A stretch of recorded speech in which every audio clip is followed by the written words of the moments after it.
10,000 hours is a steep climb to become a master, especially when the task is a relentless demand on your body. There is nothing casual about it.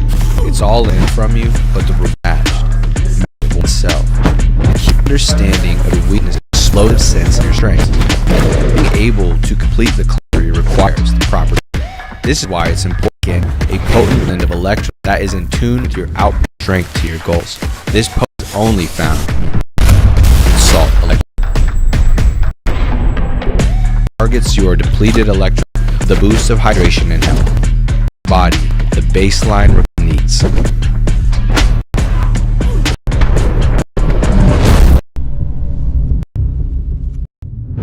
Hey, welcome back to another of the Kev. We got a huge board to it right now. Go ahead. Yeah, thanks. Today we're talking about the aesthetic of gold BJJ. It's not just cheap. You can get streetwear. Are these all gold BJJ? All are gold BJJ? Yep, just like we talked about. Yeah, style rifles. They have a bag of competition gear. You can bring it with. You can throw it in the wrap art. Are any of these from that bag? No. They didn't have any. Well, they're cool. If you need to go out there, and you can just get stuff. BJ.com. V-shorts. I'm gonna get this. Do they have a set for that? A thing they have? You know, like, hey man, we ran and they didn't have it in your size. You know what I mean? So like me. Anyway, friends at Gold BJJ. Your BJJ game gear, performance meat, whether you ski or prefer no gi, something for you. Built to last and designed to put flashy extras, just craftsmanship and minimal design. Plus, Panda. Don't miss our back to school inverted jar. Roll with confident style.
Well, let's go ahead and start with this. You guys definitely can hear me now, but that's the garbage audio. I'm going to replug back in this so that you guys can get back to hearing me. I think it should adjust. Test, and that should be back to normal. Thank you guys so much for putting that in the most civilian of terms. And I do love that you can tell this has not been used for a minute on this side. We usually use it for everybody else's programs, but it made Egghead's name incredibly big and the actual text incredibly small. So why don't we go ahead and fix that as we go? And we'll do that right now. Graphic, semi-bold, bold italic. I like that one best. And we'll do the top one as bold. Anyway, you guys tell me what you're thinking and feeling. I appreciate you guys for stopping in. It is a great day for grappling. There we go. Here we go. Good to go. Thank you so much for that. Appreciate it. So yes, we are going to be here all day long. And I'm going to actually zoom back just a little bit because on Instagram, my ginormous head is just taking up all of that screen. I'm used to it, just not that used to it. And on this one, I'll go ahead and put up here. Oof. We see Guzman on the top side for a guillotine. It's looking pretty good. Falcao is trying to move around, but does manage to get his head out. This will give Guzman the mount position for him to work in the next 3 minutes and 11 seconds of action. So very excited to see that. And as you guys are watching along, I hope you get there. And it says 20-pound brain gets 20-pound font. You know, I thought about it. I like the way it looks. You can tell this is what happens when you have to adjust on the fly. You're like, I don't know. Do I like this? Do I not like that? It used to be even more obnoxious, but I started messing with it a lot more. I'm still not convinced on which one I like best. Does it say restore to default? I'm not sure if the default's the way we want to go. Ooh, for sure. No, we're not doing that one. No. I just saw what default looks like, and that's garbage compared to what we do here on this show. I like to think we do it with a little bit of class here, people. All right, it looks like with 2:24 left to go, there's some pushing, there's some posturing. Gentlemen, get the audience fairly excited right now. And I know we here are incredibly excited. I wonder if this one works a little bit better, Egg. You'll tell me, I'm sure. But playing around with it. Yeah, let's see how that one looks. That's a little bit better. I can deal with that. This looks like the font your dad uses on his cell phone to read texts. So I'm not quite there, but I'm getting there. Nonetheless, last minute and 48 seconds of action. Again, this is a hybrid jiu-jitsu, Gracie Barra battle. The scrap has been exhausting for both of these gentlemen as they are getting ready to probably think that they're going to make a decision here very, very shortly. So let's go ahead and actually kill this. I'm going to put this above my monitor so now I can just look at you guys as I'm watching the action. But that was a really cool little takedown there. There we go. This goes over this way. Well, bam. See, look at that. Now it's kind of like I'm looking at you guys, except I still have to do finagling and buttons. All right. Pedro Falcao, Cristian Guzman, last minute of action right now. Guzman playing from up top. Peter Falcao now playing off of the guard, trying to grab a wrist, pushes him off, now can play up top, but both gentlemen elect to stand up. A little bit of jostling. Looks like they may give that audience a front row ticket to exactly the action that is happening here. It may go into, yeah, I think for sure they were almost going into that audience with that. We really should do these matches like lumberjack matches. So in the WWE or in pro wrestling in general, whenever they have a lumberjack match, they essentially have all the remaining wrestlers around. So we could get some jobbers, like undercard people, to like sacrifice their lives to make sure that people don't get trampled upon.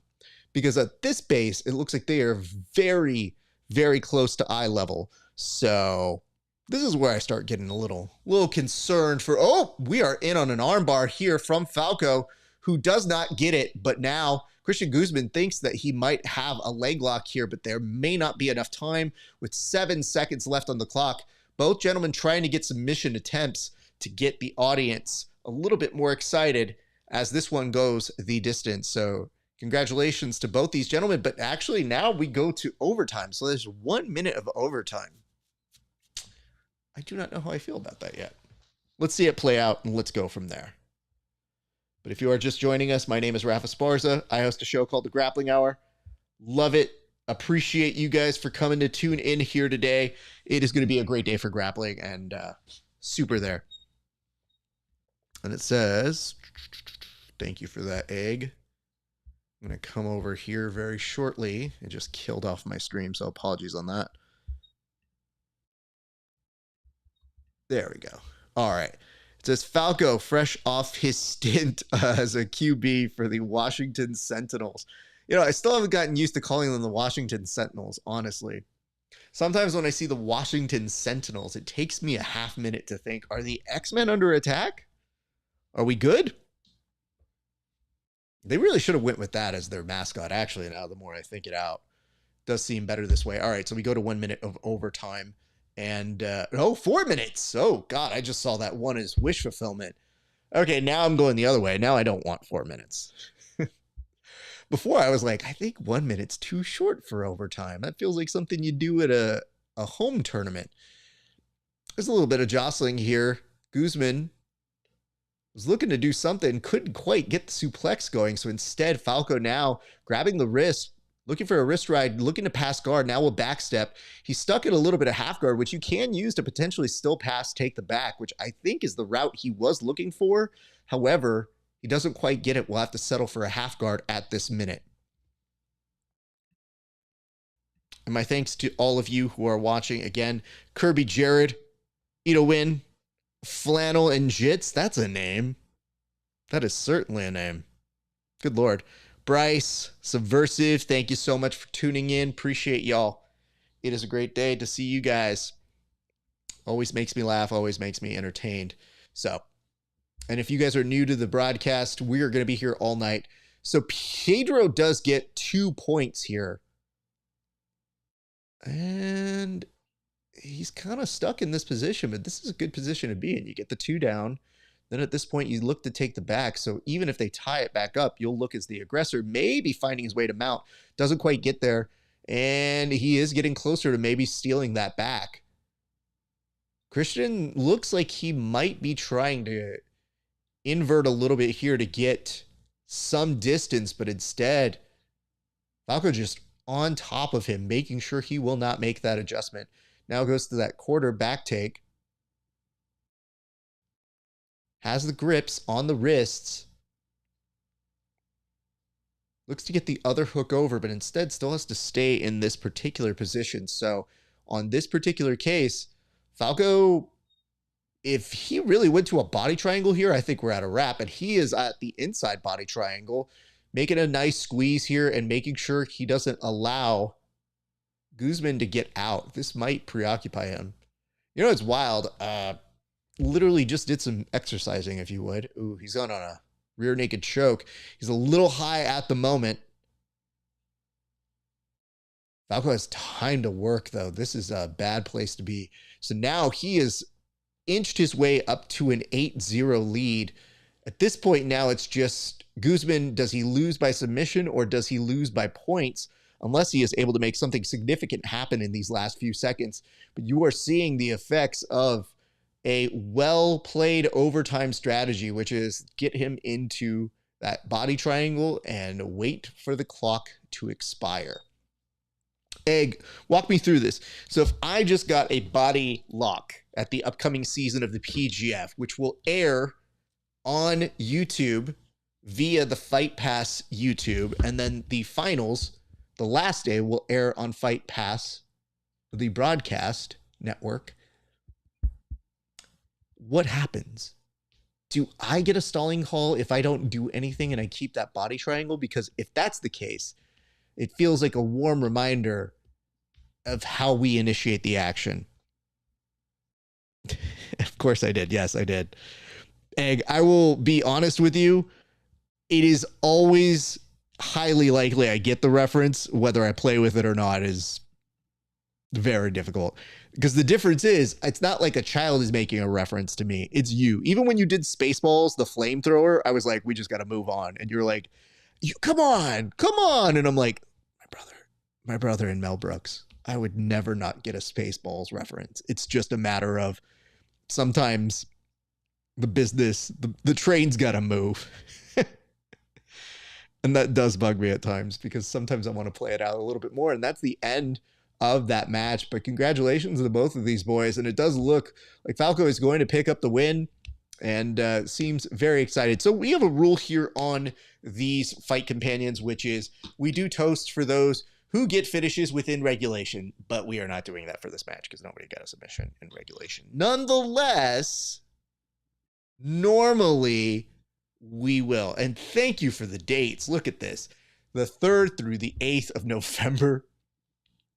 Written like a true Mayan calendar here in backwards formation. So yes, thank you. Yes, myself, Egg, and all of the compatriots from the PGF will be returning. And I gotta say, I'm not telling you to go watch it right this second, but if you have not paid attention to the wonderful work done by the PGF documentary crew, I have nothing to do with that. My cameos are incredibly short in them, but I have been vastly entertained by the great work that Keelan and Isaque and all of those excellent photographers, cameramen, and editors have put together. The Grapplers documentaries have been fascinating and very fun to watch. And it is interesting because it builds an entirely different narrative than even what I saw. Like, I'm watching it under new eyes, having been there and seeing almost all of those storylines play out. It's fun because they also put the text chain in on one of the episodes, and that's fascinating to watch how that plays. So I would highly, highly recommend that you guys go check that out. That is on the PGF World YouTube page. It's called Grapplers, Legends, and Legacy or something like that. I think so, right? Legacy and Legends? I don't know, man. Dyslexic. So here's what I don't love. They're showing you GSP, and is it a documentary about the GSP? Because every time we heard GSP just kind of tease like, oh, I am thinking about coming back to grappling, followed immediately by, oh, no more grappling for GSP. I am done now. And then I see something like this on Fight Pass and I go, is it coming back? Nonetheless, the person that's in jeopardy will get the stalling call. I think it is the guy who is stuck. Thank you for that clarification, because I think when you go back and you watch the documentary, there's always going to be disputes. But I think the idea is if the athletes know that for sure, that helps. But it is interesting because I think there was one scenario where both the Jabroni and was it Kyle? Or I'm sorry, was it Kevin Beering? I felt like they were butt scooting toward each other and they kind of traded off stalling calls. And Jabroni was kind of like, why am I getting a stall? He's doing the same thing. And they did one stall and the other stall. And it was very awkward. So, nonetheless. Okay, daughter's volleyball game about to start. Catch up with you later. Yes, the group chat is always saucy. Well, there you could say that again, sir. I am not privy to that group chat, so I lead off of what everybody else says here. And okay, Buji Gatami, that's the whole point of doing impressions, so that people know you do them. What else are we supposed to do to kill time while they're playing 12 different commercials and about to show you that Gabriel Almeida and Johan Oosthuysen, what is that? That's a South African name. Yeah, there was no way I was going to get that right. Almeida and Johan. Let's just go with those two names. This is the one dude who literally showed up at Leno tapings and goes, it's Monday. He's probably going to do headlines. Yeah. Don't worry. Mondays are headlines. I know that. Let's call it an established bit. All right. Johan up first. Founder of Creonch BJJ Gym. Cool. Waving at the audience there. His opponent, Gabriel Almeida, looks like he just made the walk. So really no walkouts. We were just doing commercials. And he, of course, is a 2021 IBJJF Worlds third place. Okay. Maybe medalist is too hard to type out. I would have just gone medalist. You know what I'm saying? Like, I'm just saying, like, bro. What's up, Coach Lou? What is up? Gabrielle 90, Josie doing things. Thank you guys for tuning in. I hope all is well with you, gents. If you are tuning in right now, my name is Rafa Sparza. If you know me, you do not know me, it's regular host dude. There we go. I want to make sure our audio is coming through loud and clear. So much appreciation on that. All right, off to the gates right now. Gabriel Almeida starting to, like, God damn, is he trying to lock up a choke from the middle of half guard? Nope, not even a choke. He's looking at this arm. He's isolated the arm very nicely. He gets pushed back into guard. So at this point, you're seeing on the bottom, Creonch BJJ's Johan Pixley. What is happening with Pixley? You're just telling me who you think is going to win, Mike, from Subversive BJJ? Or are you in, like, stunted Pokemon status where you just say names? But thank you. Appreciate that. Look at a grab on the shoulder here. Grabs on the back of the neck. Looks for a scoop underneath. Trying to sweep him through. Doesn't quite get it. Gets stuck, but may have found an entry into a leg here. Almeida could be in trouble. It's not fully in danger yet, but he is not doing a ton to defend this necessarily right now. And Johan does look like he may be able to get this heel hook. He's got the extension, may switch on over to at least a knee bar, but uses it to come up top. And by up top, I mean, yikes. He's just reversed the position and got reversed uno'd in this particular position here. You're going to see Almeida look to maybe use a twister variation here. He has the grip. And, oh man, Johan is in some trouble here. His back is compromised. So now that's a choke that he was about to get there with the rear naked choke. And now you see Gabriel Almeida look to lock up a little bit more of a traditional back take. Johan gets over the hips, turns into him, may go into a triangle now, but I have to see where his hands are. Could be safe. He's trying to bring the foot over. Now maybe looking into an omoplata, does get out of that as well. Now you can clearly see that Johan is looking to attack the legs of Gabriel Almeida. What is up, Kid A Photo? Thank you so much for joining in. We're watching us some Fight Pass Invitational number 8. What's up, BJJ Madrill? Thank you guys all for showing up. This is incredible. We have had a start to a good event thus far at the Fight Pass Invitational. Another back take attempt, and yet we're seeing Johan maybe coming through the back way to now start working up top. They're going to put a pause to the action and bring both of the gentlemen back to the center. And there is a nice amount of applause here by the people in attendance. I do have to say, I love the risers for the PGF Invitational. I think they're a good aesthetic. I think it's actually good. That way people can actually see here. And I'm a fan of it. It does find new and different ways to go ahead and present this sport in entertaining aspects. So I hope as we continue to do big things here in jiu-jitsu that we continue to find new ways to present the sport. 4:36 left in this match right now. And now Almeida looking to get a sweep of his own. He's got one butterfly hook. Look to disrupt a little bit of the balance of Johan. Not quite doing it. Has grip on the shoulder. Johan kind of spliced through it. And now in a reversal of fortune, Gabriel was looking to attack the leg or at least grab onto something on Johan. Does not quite get it.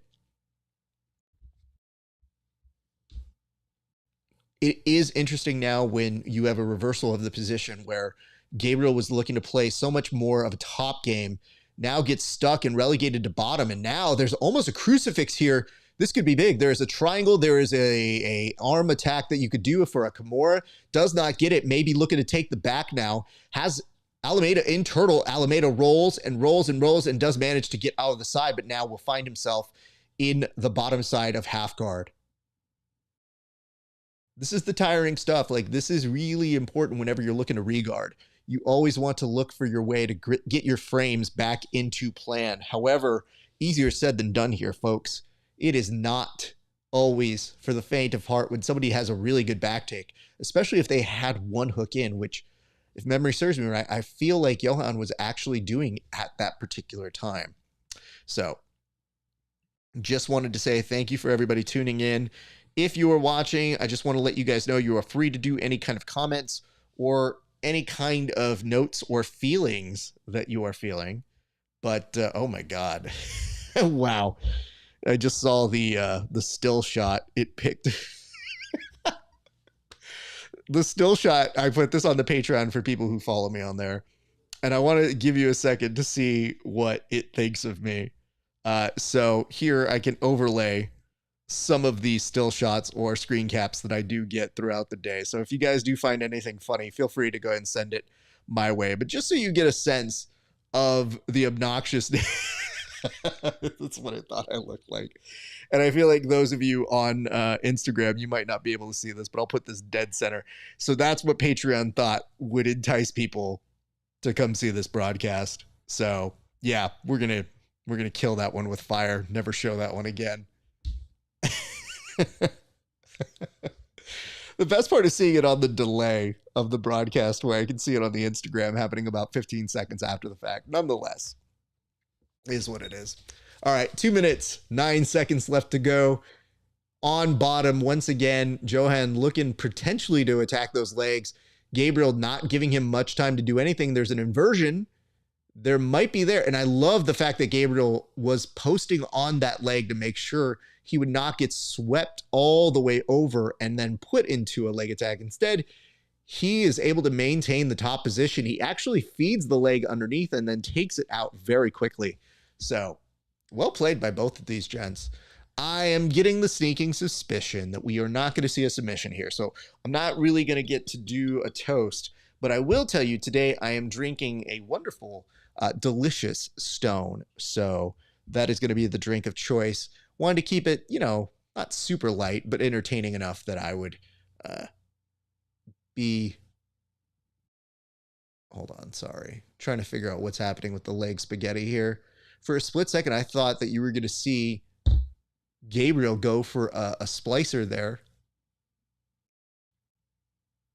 Kind of that knee crunch doesn't quite do it. Opts to now go more of that estima. Nope, nothing there. In fact, if anything, that just gives Johan more opportunities. Looks for a sweep. Does kind of get it. Tried to end up in the saddle. Does not have that either. With 47 seconds remaining, I think that's going to be the tail of the tape on this one. So be prepared for this one to go into some overtime, which I don't want to say it doesn't bode well, but, would love to see more from these gents. And of course, up top, Gabriel Almeida is looking to, I think he's already passed at this point, or is he in half? Nope. Hasn't fully passed. Yeah, why not just take mount? Just to leave that good impression, even though there are no particular judges. So at least for this portion of it, now we're going to get to points in a few seconds here. Looks to try to attack the arm, which is not a bad idea as time now cuts to an end. Okay, so not the most thrilling, let's just say that, but we did see some cool stuff in that one, so I'm excited to see how we continue to play in this game. Both these gentlemen get a minute to go to talk to their corners before they are thrown back into the fire. So while that happens, if you guys have any questions, comments, concerns, hints, allegations, feel free to hit me up. I will be keeping my eyes on all the chat rooms and all the different places that we are airing this. So feel free to let us know what you're thinking, and or, just keep it at thinking. I don't know what you're feeling. Not really qualified. What is up, Theodorus Zorg? R? I don't know how to say your name. I just saw it has a weird ass fucking Zoger. Is that what we want to call it? Sure. That's what we're going to call it today. All right, we head to overtime. Both the gentlemen got their marching orders from the corners, and now they come back on out. This looks like they will be doing battle for another 4 minutes. So 4 minutes now are in points. Now, here's the interesting thing, and it takes me a second to remember the rules for each of these different rule sets. On this one, they both come in with -1 points.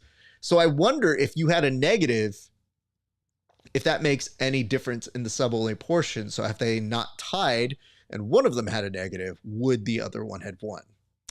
It's a great question, but this seems to play very well into Almeida's game, as he has an underhook that is very solid here. And I think he understands that Johan was definitely very savvy as someone who sweeps with the legs. He has a lot of very good approaches on how he off balances here. So you want that traditional jiu-jitsu, that underhook, to serve you well and be your guiding light as you try to do the best that you can to get your knee out of that line. What's up, Sanika Jiu-Jitsu? Thank you for watching. I hope all is going well in your day or in your neck of the woods. Appreciate you guys. Yeah, I don't know what to do about that one. It's a good underhook. He loses it, but he had it for a split second there. So we are seeing some solid attempts here by Almeida to make an impression to get some positive points. But instead, oh man, I thought for a split second Johan was going to get to guard. He's still opting to maintain this half guard. Looks for a butterfly to maybe extend him out. Almeida was pushing down on it, and now he does get to open guard. An underhook underneath. Just tries. You know what's really great is, as somebody who has an appreciation for leg games, I can see what Johan is trying to do. I think it's difficult to make it an executable plan given Gabriel Almeida's resourcefulness, his acumen, and just his steadiness. Most people don't maintain that position. And even now, when Johan looked like he was trying to grab that wrist and kind of invert to almost use it as a back take, Gabriel showed himself as far too wise and savvy to let that happen. So, eek. Well, friends, we continue on. I think if they end up tied again, it goes to the decision of the judges panel. I have not seen a shot of the judges panel. I don't know how that works for even the undercard here. We're at the roly-poly section, which benefited Gabriel Almeida, who now has a back take, and that will secure him some points. Yep, that's going to give him 4 points right there. Okay, interesting. I'm going to have to familiarize myself whenever people do the hybrid of both points and sub only. It can get very confusing. So I think the next time we start one of these again, I will definitely be doing my best to keep eyes on just about everything going on and do a double check on the rules and engagement, if you would. There's a triangle here from Gabriel Almeida. It is mounted. Johan is eating it currently. I cannot see if his arm is stuck at the moment. He does manage to get out. Now is looking to go over cross body, attacking one of the legs. Nope, nothing there. But now he does get the opportunity. He was going to get a second to go ahead and stand up. Oh, no. Oh, no. I mean, listen, that's really silly, and I can't believe I just laughed at it, but I just want to make it very clear that what I saw was LOL worthy. So I'm going to see if I could screenshot it. I don't know. Oh, fuck, it doesn't let me screenshot because it's a fucking bitch. Oh, fuck you, Fight Pass. Ugh, this shit's always the worst. I mean, they don't want you to see the hilarity that happened there. Essentially, Almeida got dumped into that card, that business card of the UFC Fight Pass Invitational over on the side. Had I been able to get a screenshot of it that UFC Fight Pass wouldn't be a bitch about, you would see it too. But alas, all good plans. Eek. All right, so it does look like on this one, due to points, Gabriel Almeida will get a hand raise here, and good on him. I mean, listen, dude, starting at a negative point is no bueno. So Gabriel Almeida does get the points, so congratulations to him.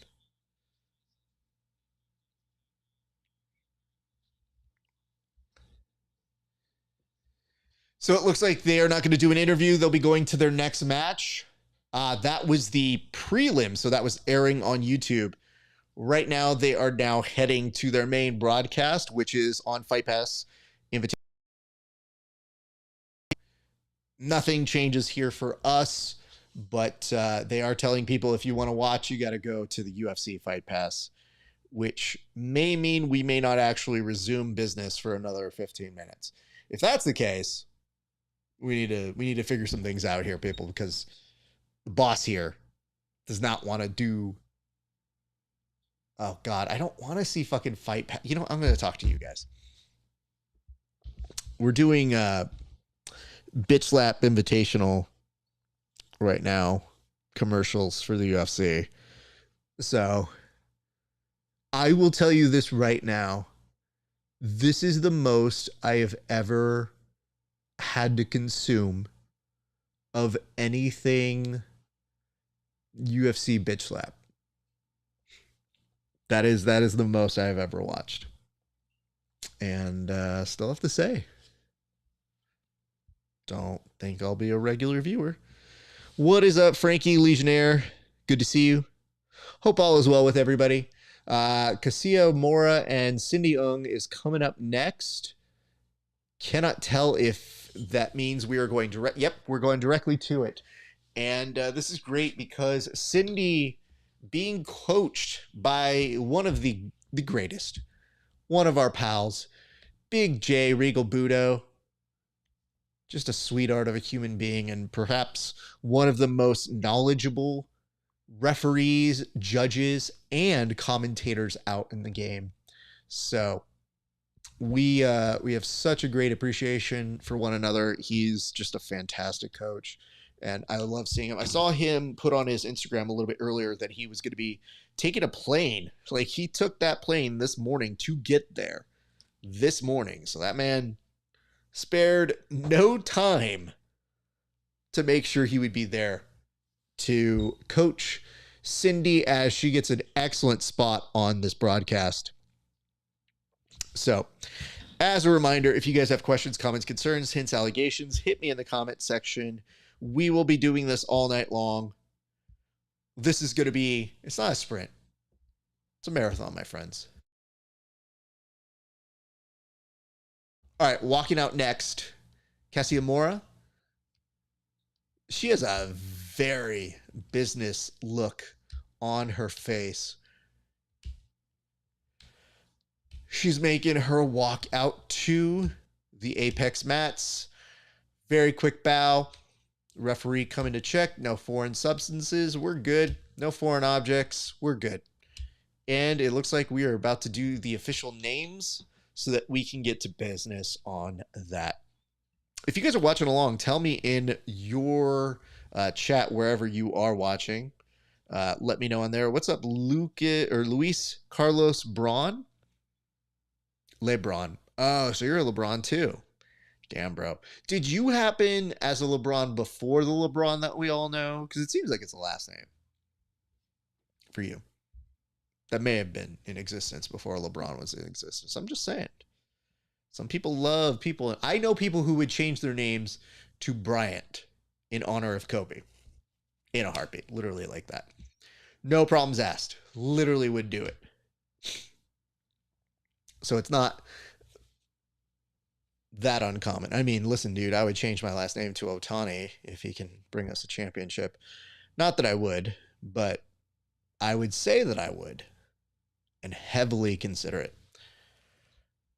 It is beautiful to see that man doing great things. But speaking of great things, you guys are watching along. Appreciate you guys. Talk to me. Action is about to start here in a few seconds. But before we do, this cheers goes on out to all of you guys. Thank you so much for watching along with us. We're going to have a great night here tonight. Excuse me.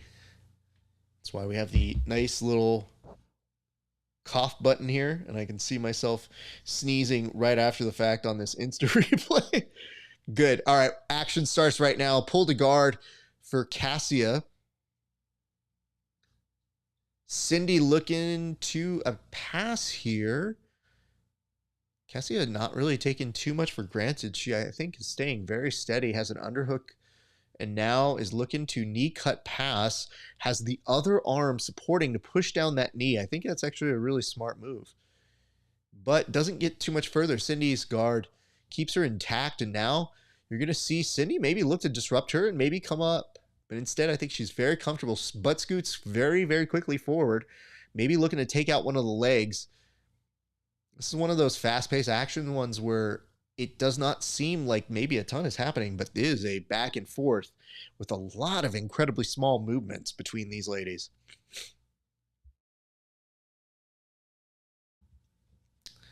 All right. Once again, Cindy on bottom looking for that leg. She has one over. She does get the dis round on that. Now she's going to be looking to isolate the leg. Cassia's trying to hide it behind the other leg. It is very difficult to power lift that out. But yeah, if you can make the right angle here, you do have a shot at it. But a nice correction by Cassia, who gets the underhook and now is doing a little bit of crossface pressure to maintain her position. But you'll notice Cindy still has the underhook on that leg. That is still in play. But I am guessing here that Cassia is putting a lot of pressure because you're not seeing Cindy move as much. You can still disrupt that base, but easier said than done, my friends.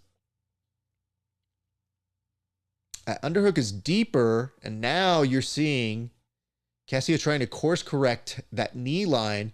Does get the clean pass. 6 minutes left to go out of 8. You're seeing Cindy try to build up her base again. Cassia not really letting her. May have a back take here. This may not be great for Cindy Ung. Cassia looking to scoop in, maybe put that knee through. And if she can get that second hook, and it's about there. Now she has time to play on that underhook, on that arm, to maybe set up this rear naked choke. She's grabbing the shoulder. That is a very, very good move to get. If she can get that shoulder, yep. It's a very difficult arm to get off once it is locked over the shoulder. At this point, if you are Cassia, you probably want to flatten her out or get her to the side. But I think she's pretty happy just cooking her. Now we get to that closeness of her flattening it out.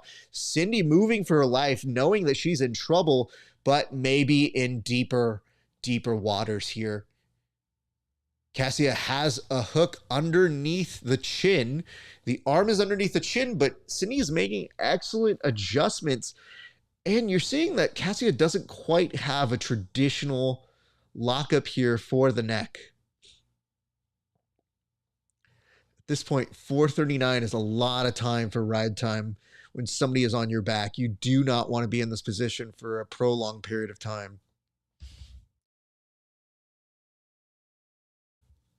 All right, right now, Cassia still working maybe to flatten her out, but looking to see where she can adjust the arms and maybe, just maybe, make some inroads are getting a submission here. And I think you're seeing at this point, Cassia Moura is not quite there underneath the chin, and she's actually, her body positioning going offside makes it harder to maintain this position, but she does a great job of anchoring herself. Now is just underneath the chin. At this point, just going for a crank, and that might be good enough. Cindy is in some trouble here as she is getting extended very aggressively, but she's eating it. She might be able to turn in here. She's doing her best to block off, but there are blades through the form of arms happening right through her face. She's a little behind on this block here. I'm not sure that she's necessarily in trouble as much as she is just eating this position. I think she could potentially slide it up over her head, and she does. 3:14, she's going to want to try and get to her knees and very quickly turn. That is going to be the escape here, but you'll notice the turn is so slow. It is very difficult to stay on that pace. Somebody on your back like that is going to have long repercussions where you'll think to the point where maybe you could get out, but the fact that they start putting this pressure on you makes it so that you are stuck in that position. And I see a note here from Manny C, and it says, Nicky Rod put up a challenge to Gordon. I believe he still doesn't have a chance. I'm sure they'll face up in a final someday. What tourney could this matchup possibly happen? Well, if you'll recall, Gordon had a very lucrative Fight Pass contract, Flow contract. I don't think we've seen either of those manifest. So he might be back to being a one negotiation contract at a time, given his health issues. I don't know. I don't know if we see it at ADCC, because that's the way it would have to happen. Gordon very likely would not go to CJI. I think the invitation was out there, but admitting that something else was made bigger without him is a huge hurt to that man's ego. So I don't know that I would see it there. I think it does have to be it at ADCC. And that's whether, if you're Nicky Rod, do you even need to go to ADCC if you've won that $1 million? I get it. With taxes and paying taxes, I mean, that's really about $600K. With that in mind, that lasts you for a good while. But I mean, those brothers are buying expensive cars. So who knows how long that officially lasts or what new ventures they want to do. But I feel like with Gordon and Nicky Rod, I think it's just ADCC and maybe a Fight Pass Invitational. Maybe those are the two places. Yeah. Thank you for the question, Manny. I just, I can't see too many other places that would take place. All right, last 54 seconds here. Cassia, once again with the back, and Cindy with the heart of a lion does get out. Wow, impressively done, especially with 42 seconds left to go. These are the type of 2-minute drills that you as a coach always hope that your students will respond to, but Cindy Ung now inside a guard. This is not going to help her as much, but the question remains. Are you able to do something once you get to the overtime? Because even though Cassia dominated the match, now when you go to overtime, now you're playing by points. So I guess the only remaining question I have before they go to OT is, does Cindy have any negative points pulled against her? Because I had not seen anything go up. So if all things considered, no negative point differentiums, we should be going to an overtime. And it does look like they are prepping them as they go to their individual corners and they get some marching orders from their team. Meanwhile, I'm going to go to you, my team, and say thank you so much for watching along. I hope you're having a good day. I hope you're enjoying this broadcast. We're actually now going to send this on over to my friends over at the bullpen. I'm sorry, not the bullpen, but we call it the bullpen on that one. Got it. That's not the one I wanted to do. I think on this one, we're going to look to do a edit channel. Bam. Okay, let's see if it'll allow me to do a nice little video here.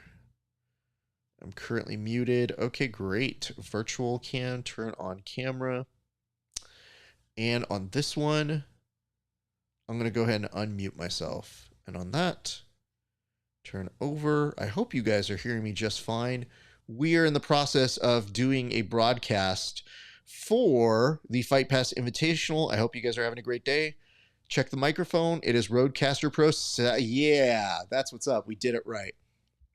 So right now, we're also streaming in our Discord. So we are in just about every possible place. All right, 3 minutes, 50 seconds in overtime right now. And you are seeing right off the back, Cindy knowing she's probably going to have to get to one of these legs to really catch Cassia. And no negative points for either of the ladies on this match. Cassia going into some excellent guard passing right now, shifting the legs back to back, side to side. Now posting on the shoulders. She's going to look to directly pass here very quickly. Goes for a knee cut that just kind of marches in, gets stopped momentarily. Cassie tries to wrestle up, doesn't get much from it. And now Bastos, Brazilian Jiu-Jitsu's very own Cassia, I was going to say she was under duress, but she got her balance back by it quite quickly. And now is going to opt to play on bottom. Wow. You know, that is such an interesting strategy when she's been so dominant up top.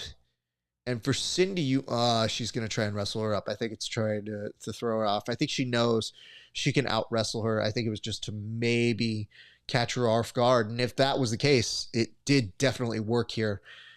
Nonetheless, Cindy maintains that top position, and it looks like they're going to get reset, I think, very shortly as Cassia holds on to a half guard and has to worry about now getting past here. What's up, the Walking Dojo?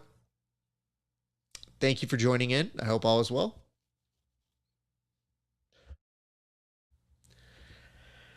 All right, we're seeing Cindy's attempts at taking the back here.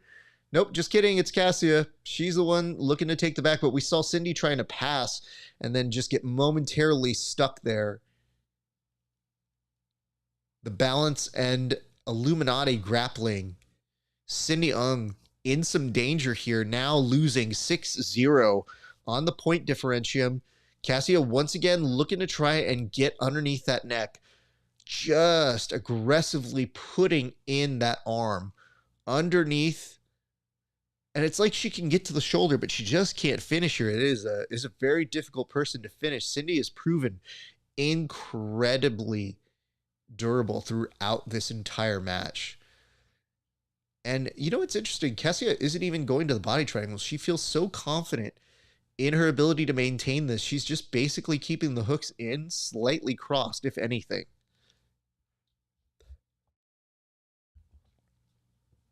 All right. Last minute 15. Cindy tried to turn back into her. Didn't get much from that. And Cassia looking now. Palm to palm action. Maybe that gets it done. Nope. Back to normal here. Does not quite get this. The Walking Dojo says, thank you for commentating this. Of course. Happy to do so. I know everybody doesn't have a Fight Pass subscription. And sometimes you really want to know what's happening. You just don't get the opportunity to watch, or you're in the middle of doing something. If you guys are out there training, God bless you. I did train earlier, so I will give myself that much credit, but good Lord, do I wish I was training. But I sacrificed my training to give you this. And right now, Cindy in deep on a rear naked choke, though. However, she is battling off and grip fights once again to stay alive, but she is about to take an L here very quickly with the point differentium, and Cassia even going a little bit risky to try and get this finish. I mean, props to Cassia.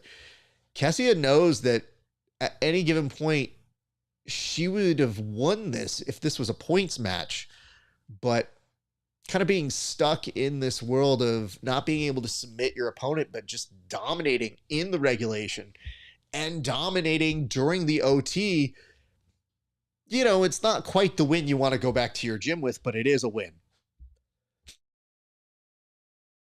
So they're probably going to look at some of these impressive feats by Cassia. I mean, that round the world back take and then just getting stuffed their head straight on the mat and almost putting the hand over the mouth, but just going straight to business there.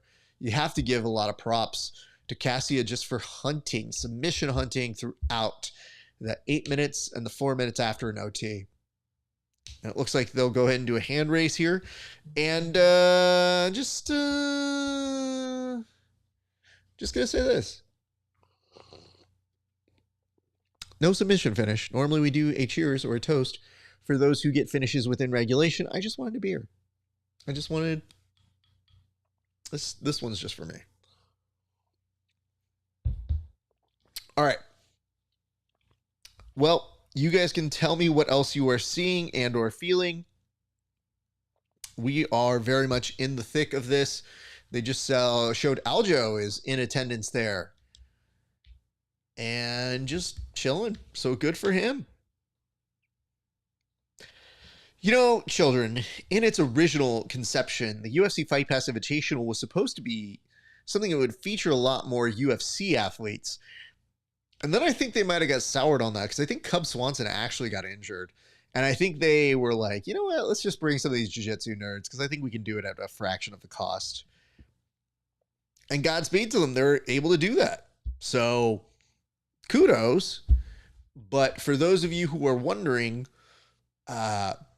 why they just do photos or videos of the athletes that are in attendance, I wonder if we do get to a point where we do see some of the UFC athletes come back and start competing on these cards, because I thought it was a really cool thing to see them included on these broadcasts. And I feel like it's been missing something without at least one or two on each card.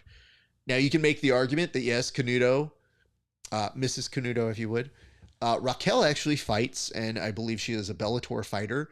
So you could say that, yeah, she's definitely somebody who makes the presence of a fighter on these cards, and they definitely do have them here and there. But I mean, Aljo has done some grappling for Fury Grappling, I want to say, and he's appeared on Flow Grappling ones, and that's cool.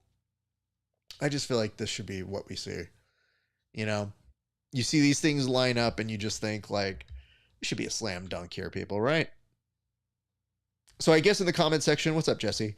Let me know who you would like to see compete from the UFC on one of these cards while we are killing time, because they're making me watch Power Slap commercials. They literally know I will go out of my way to not watch Power Slap in any way. I actually muted the UFC because they were including the Power Slap commercials or videos that I just thought, I can't do this. This is, no. It's too much. Because it's just trying to tell you, you should like this. This is an interesting match. Gabriel Souza versus Josh Cisneros. I'm very, very excited for this one. Both of these gentlemen have a lot of high octane power. Love to see what Josh does on this stage. So kudos to the matchmakers for putting this one together. We will see how it plays out. But while you're here, wherever you're watching, if you would be so kind as to give us a like, a comment, a subscribe, whatever it is, it would mean the world to us. And, you know, listen, this is a free product. I try to put on as much free product as possible on our broadcasts. And all we ever ask for in return is just for you guys to give us some love wherever you're watching. So if you wouldn't mind giving us a subscribe if you're watching on YouTube, or a follow and a like on, let's say, Facebook or Twitch, super appreciated. If you're watching on X, it does confuse me because sometimes our numbers are very confusing where our audience comes from on the X. But if you guys want to be here, nothing makes me happier than seeing our friends on X say hello to us and continue giving us some notes. We had some great friends tuning in with us at X for, I want to say it was the Craig Jones Invitational and ADCC weekend. So got some really, really fun fans who have said hello to us there. So my thanks to you all, and I hope that you guys are enjoying the action on this wonderful, wonderful Thursday evening. But in the meantime, Gabriel Souza makes his walk out right now, and he has been doing a lot of work with Essential BJJ or Essential Jiu-Jitsu, the JT Torres hub, and I do believe him and Fion are an item.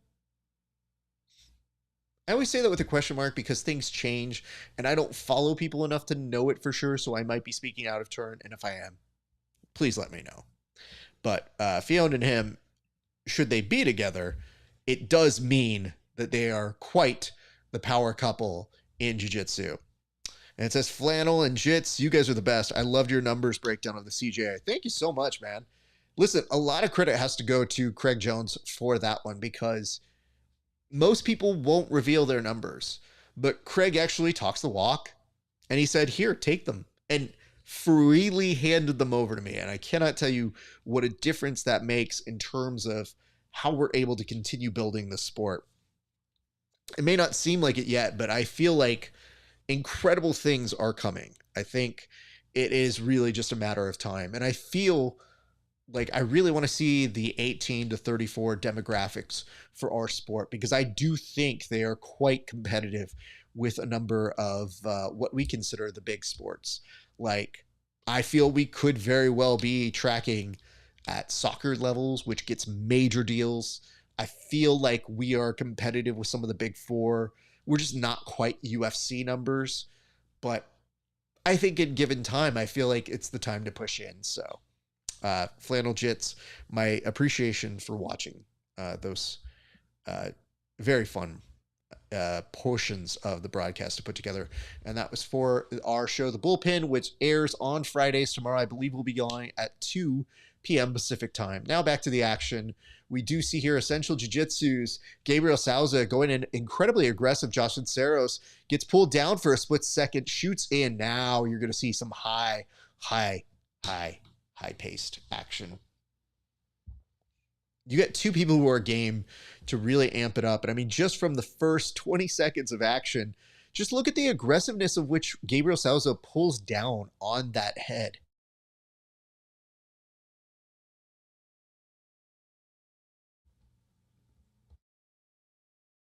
When you do see Gabriel Souza pulling down on the head, watch how he also cuts the distance and pulls aggressively with his body. So he's not just holding that head or just trying to make the best with those kind of pulls. He basically turns his entire body and makes like a giant swing with the entire body of it. I think it's a very impressive thing to see. Little game of mercy here between both these gentlemen on their left-hand sides.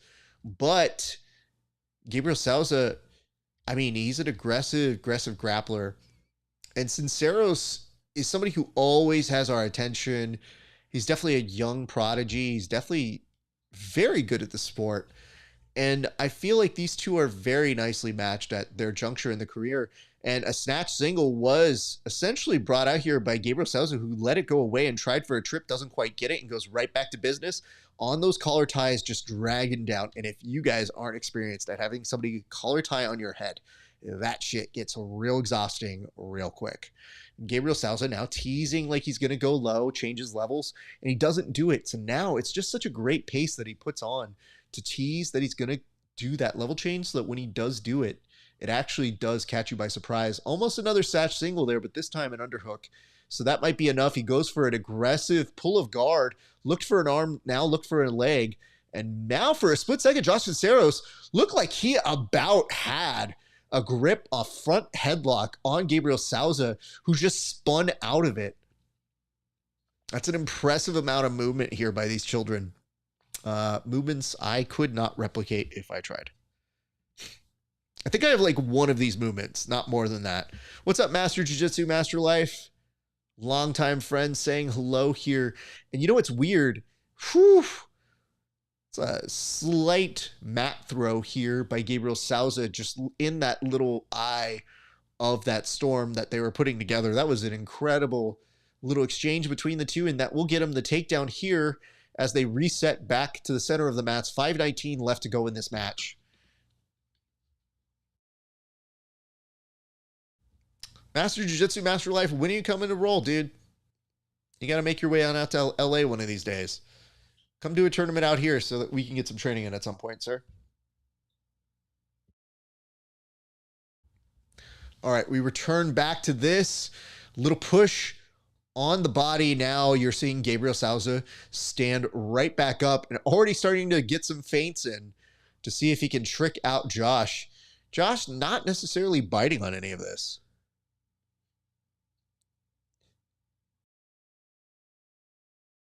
Very sharp thus far in. And just the speed at which he can do this, it is very impressive. Josh Cisneros looking to just try and stay stable. And I feel like the weird part is you're going to get put into these games where, yep, has a single here. Ooh, he pushes him down, but Gabriel Souza is able to try and lift him back up. Josh not letting him have a second here. This is where Josh is best. Trying to pass from the staple with that knee cut. If he can do it, that would be awesome. Gabriel Souza does almost just off balance him enough, but Cisneros pulling him back down to playing off of his back. Now, here's the interesting thing. Josh is fast in his own right, but in this game, you almost feel like he has to play the more calculated grappler because we've seen the explosiveness and the strength of Gabriel Souza, and if you let him basically move you just a little bit, it does become difficult to maintain that pressure, to continue winning this match, which in its entirety is still just at the sub-only portion. Gabriel Souza plays an aggressive guard here, and this is where Josh really needs to make a stand to, if he really wants to make those inroads. He's close. I mean, he could pass here. Gabriel Souza looked for a hook underneath the leg on the outside. Doesn't quite get it. So now both of these gentlemen just kind of jockeying for position here. And you're going to see Josh gripped Gabriel's outside left leg.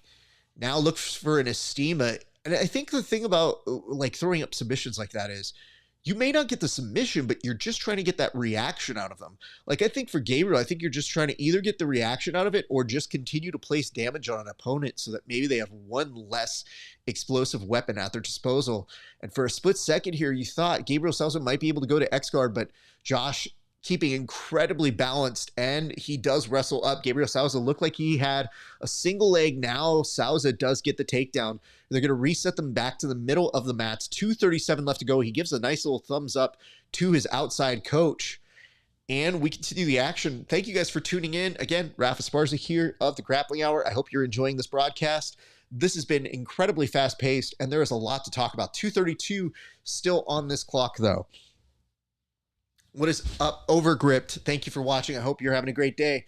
Now playing from inside a guard, Gabriel Souza does have his leg underhooked here by Cisneros, who's trying to off-balance. It's going to be a tricky thing to do, and he's grabbing the arm almost like he was grabbing a gi. That is a very difficult thing to do. The arm becomes very sweaty, and the friction becomes so minuscule here. But he does get this awkward outside sweep begun. It does take Gabriel Souza down to his hip, but he cannot complete it in its current form. He's trying to use the leverage of that position to come up on it, but now Gabriel Souza was the one, oh my God, who basically was trying to get some sort of a reaction out of a steam lock and then just use both of his knees to buckle out the entire pass. Like he created a Toriano pass just with his knees. An impressive thing to do here, people, just in case you are tuning in. I see a note here that says, do you have a link? I mean, I am the link. This is the way you can actually know what's going on. If you come here looking for a link, I know people who work at Fight Pass. I do not want to lose my channel. And you are seeing Josh Cisneros. He was attacking the leg, doesn't quite have it. Gabriel Souza with 1:15 left. Both these gentlemen now kind of at the pace of the match where they just kind of stare at each other like, well, you've tried shit and I've tried shit. It just hasn't worked yet. There's a leg trap here. There's an outside 50-50.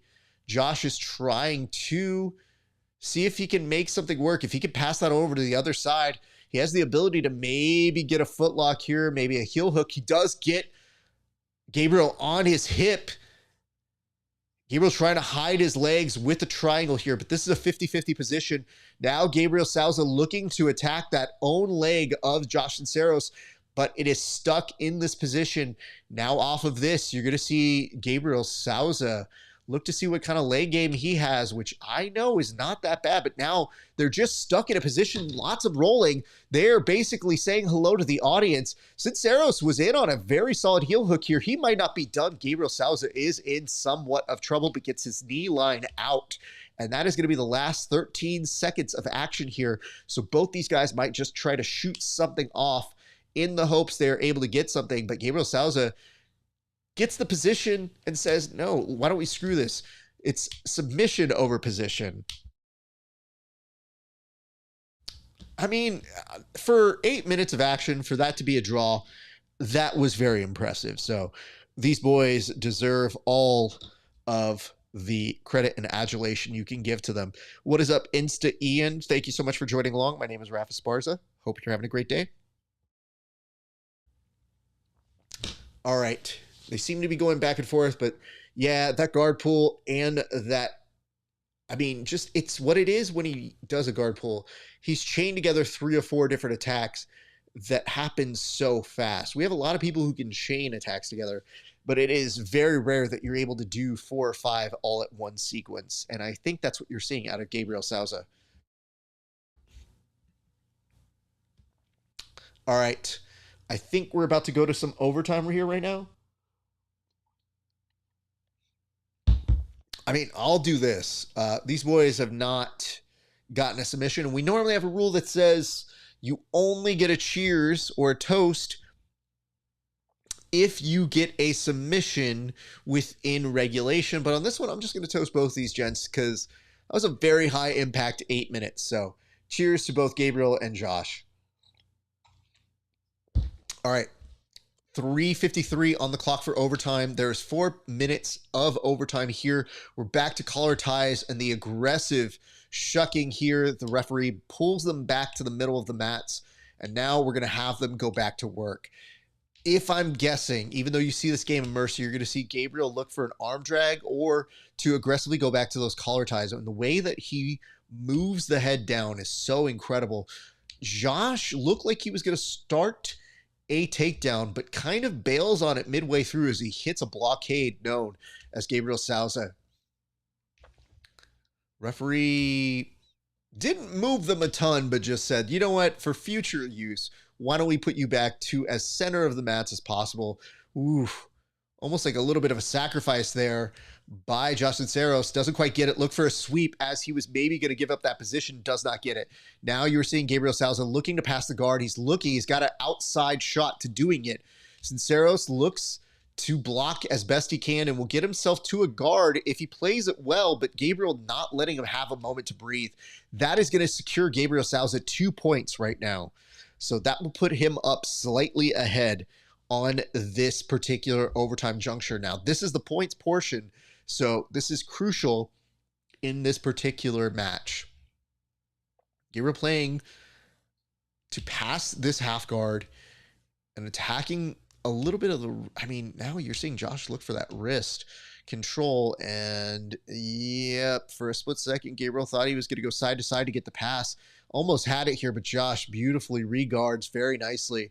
Josh trying to keep him in front of him, gets a great grip on the back of that elbow, gets a little bit of a hook underneath that leg, and Gabriel almost programmed like a robot. There is another attempt to go for a slicer here, and a little bit of that ham sandwich, and now that's prompting Gabriel to see if he can counter off of it.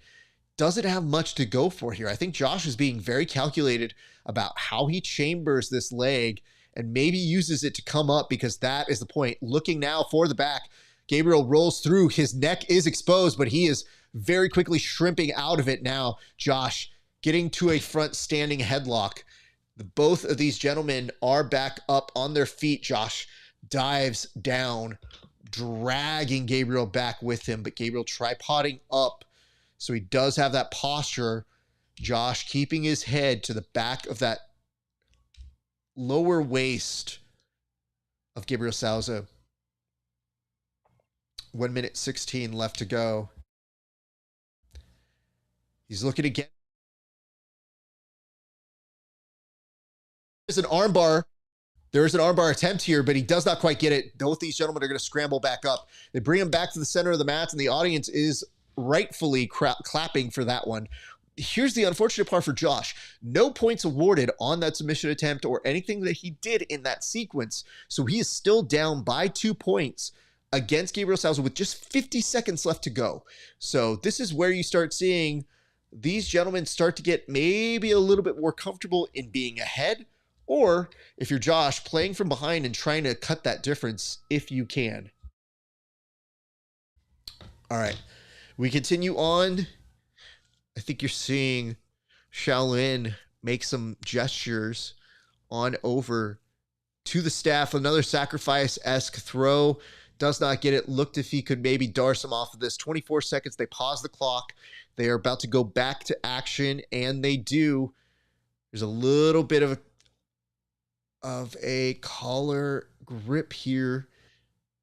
And both these gentlemen are probably going to make it to time, but an incredible match and does live up to the hype. And on this one, Cisneros, this could be big. If he does get that takedown, this is critical because he has to get that takedown. And you see Gabriel Souza finds his way back up, tries to trip him off of it, and that will expire the overtime. I mean, Josh put in a valiant effort to try to get those points. And I think you're seeing Gabriel Souza just exhausted, and with good reason too. That was a lot of cardio work there, boys. Josh feeling it, and both these guys are just, I mean, they put on a definite show for you here tonight. So kudos to them for just an incredible match. I think both of them are feeling the effects of it. You're seeing the referee call for both of them to make their way up for the official hand raise. And I think if they cut to commercial, we're going to cut to a very short commercial here as well. But Gabriel gives the thumbs up. Both the gentlemen give each other a bro hug. And Gabriel walks off the mats. Just, I think he's happy, but just also maybe a little depleted of energy off of this one. Mutual respect for both those boys. And yeah, I mean, it was dicey, dude. All around play from both of them.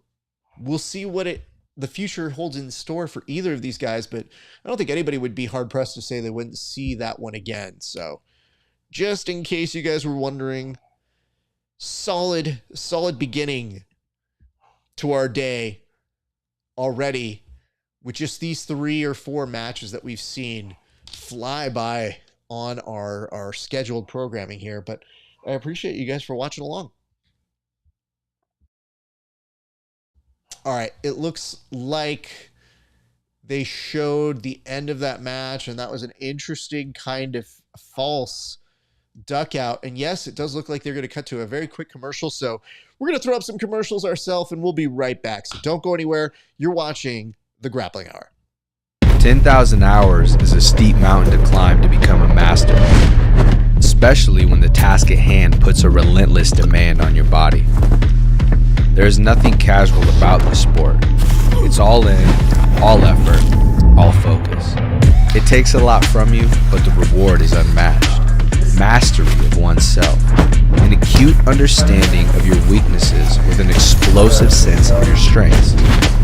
Being able to complete the climb to mastery requires the proper nutrition. This is why it's important to take in a potent blend of electrolytes that is in tune with your output and brings strength to your goals. This potent blend is only found in salt electrolytes. Salt targets your depleted electrolyte levels with a boost of hydration and health. It gives your body the baseline recovery it needs.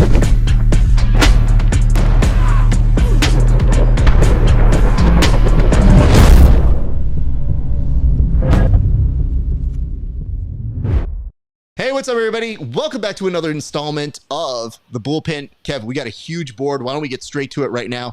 Go ahead and lead us off. Yeah, thanks, Raph. I mean, today we're talking about the clean aesthetic of Gold BJJ.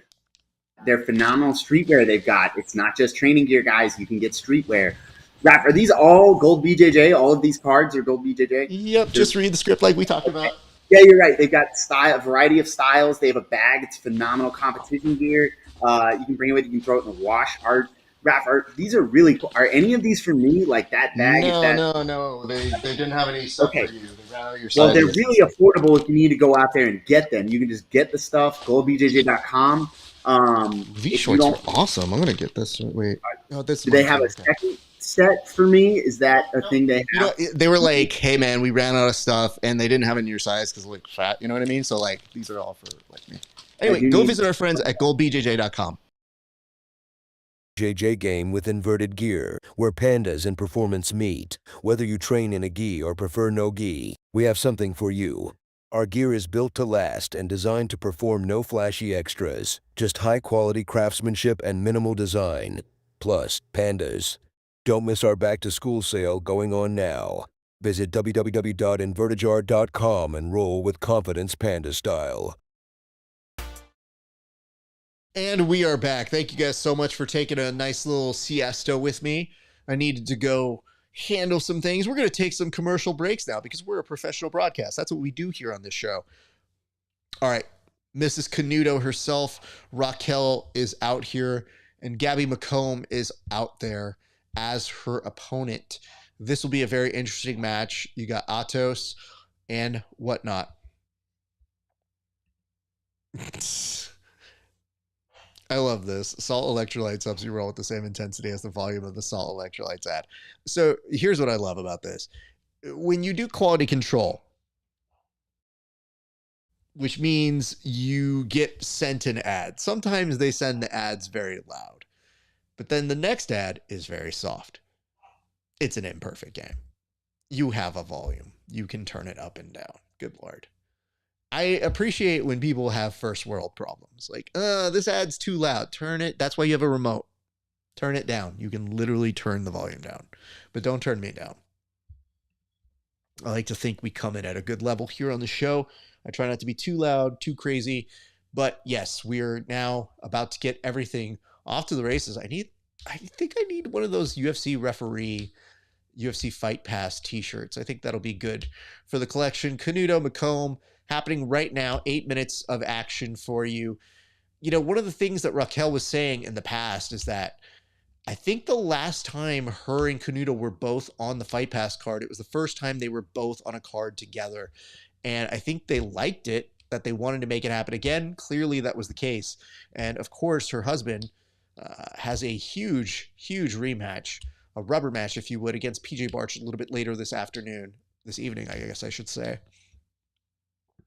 So already starting off things very nicely as Raquel is always incredibly aggressive, but yeah, Andre Galvão almost got into that match, whether he wanted it or not. He was essentially told, you will be involved in this, and you're going to have to deal.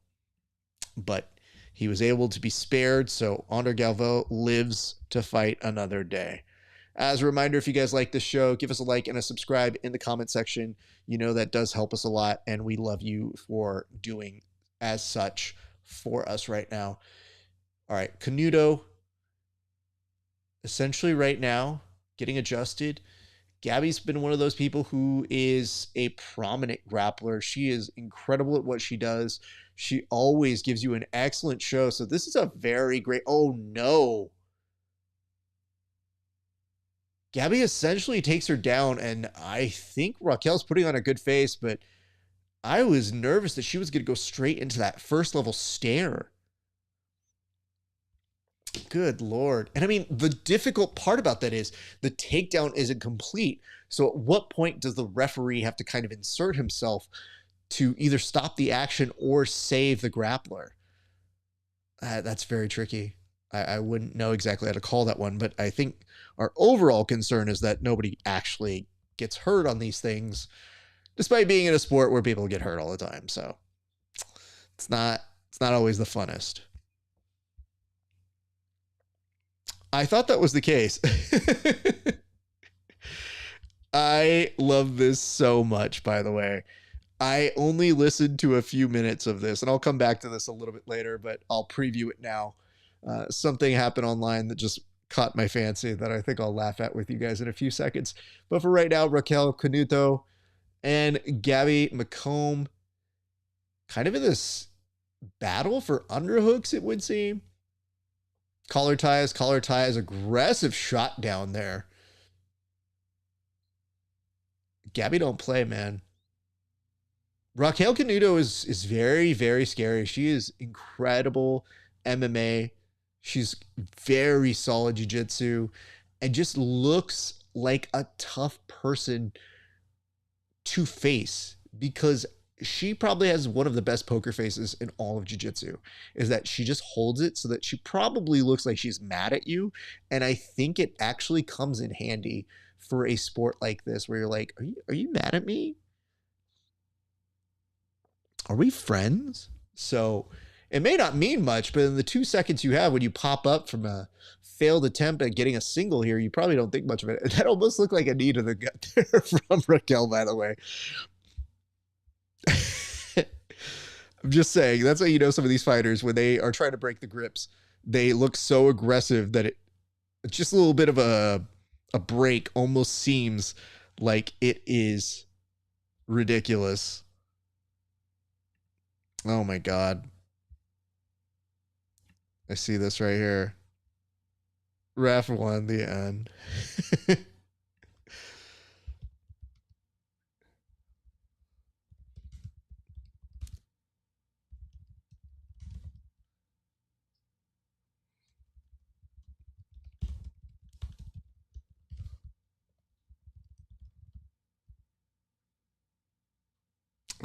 Such a good joke. I don't know that I could put this online. I'll come back to that one later. All right.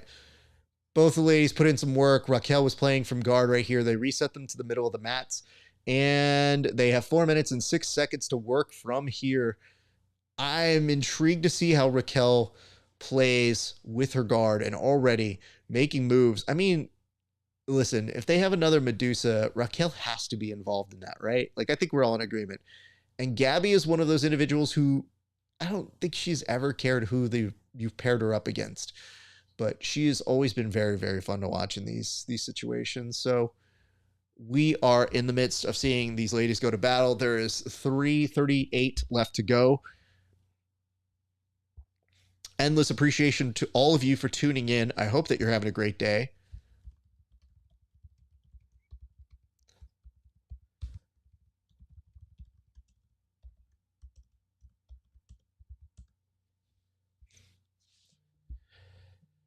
All right. Well, 3:15 left to go. You get the sense that Canuto is, I mean, I almost feel like she's a better top player. I'm not as familiar with her guard, but this is where Gabby excels at, and she's almost past here. She doesn't quite have the grips that I think she wants, but she makes do with them, and Canuto's guard actually proved very effective right as I was questioning it. Oh my God, she literally just kicked her off of her. Good Lord. I mean, the weird part is it's not that different from anything the guys do. It's just with Raquel, you just look at it and think like, damn, that just looked way more aggressive than I thought it was. Nonetheless, I digress. What is up? Definitely Long. What a name. And Frank DS. Thank you guys for joining in. All right. We are continuing on our way. We have a bunch of people who have been chiming in and sending me some notes off air. Thank you guys so much for that. I got a watch party text from a friend who showed me he was watching along while he was watching the main broadcast. Thank you so much for that. I appreciate that. Aggressive back and forth play. There's a game of mercy on the left side. I'm sorry, the right side of their hands. Gabriel almost in on a single here. Gets it. Well done. God, if this does go to overtime, this is going to be a very tense set of points because I've seen Gabby get these takedowns, and I wonder if she can maintain that in the overtime period. Because I think Canuto's entertaining this guard play for the non-points portion of this match. And you can see the grip that she had. It's not that dissimilar to how you were seeing just a few seconds ago, Justin Cisneros trying to use that grip. Both of them not much for it. And now I'm thinking, like, if you're watching the way that Gabby's looking at the legs, I think she's gotten a little bit of the rhythm on how Canuto kind of spins the legs to make sure she can't get past. There's some good anchor pressure here by Gabby. Canuto looking to kind of get a triangle set up here, or at least something going. Gabby does have a leg in danger here. Canuto trying to rip it all the way back. That knee line is out, though. She may have to opt to stand up, but cannot get up in time. So Gabby is continuing to play from on top, but I think that's the game. I think that's the purpose here. She probably figured if she missteps at any point and puts that right leg outside to tripod on, that, oh God, her push kick is fucking money, dude. She push kick is... Gabby doesn't lose a step and still manages to stay on top. Canuto thinks for the wrestle up, but Gabby's right there with her, and they maintain that nobody gets pushed off of those mats. 15 seconds left to go in regulation. This one will go the distance as well. So I'm drawing a blank here already. Have we had any of these matches done within regulation? I'm not sure. I think we've seen most of them go the entire time. So there is that. All right. I'm going to check back on the Instagram. Johnny Sheep, thank you for watching. I hope all is well. All right. Gabby's getting some directions from Andre Galvao over on the side, and you are probably about to see a incredibly dialed in Canuto coming into this overtime. I believe that is Renato who was giving her the advice over in their corner. And now as you look at some of these moments, I mean, Gabby is no slouch. Like, Gabby is so down to clown at any given point. But the best highlights they have are these 2 push kicks from Canuto. So nice they did it twice on the replay. And I think they just kind of momentarily grabbed Gabby by surprise. But Gabby also didn't really take a minute to recover that second time. I think once she understood it was coming, she was able to get back much quicker.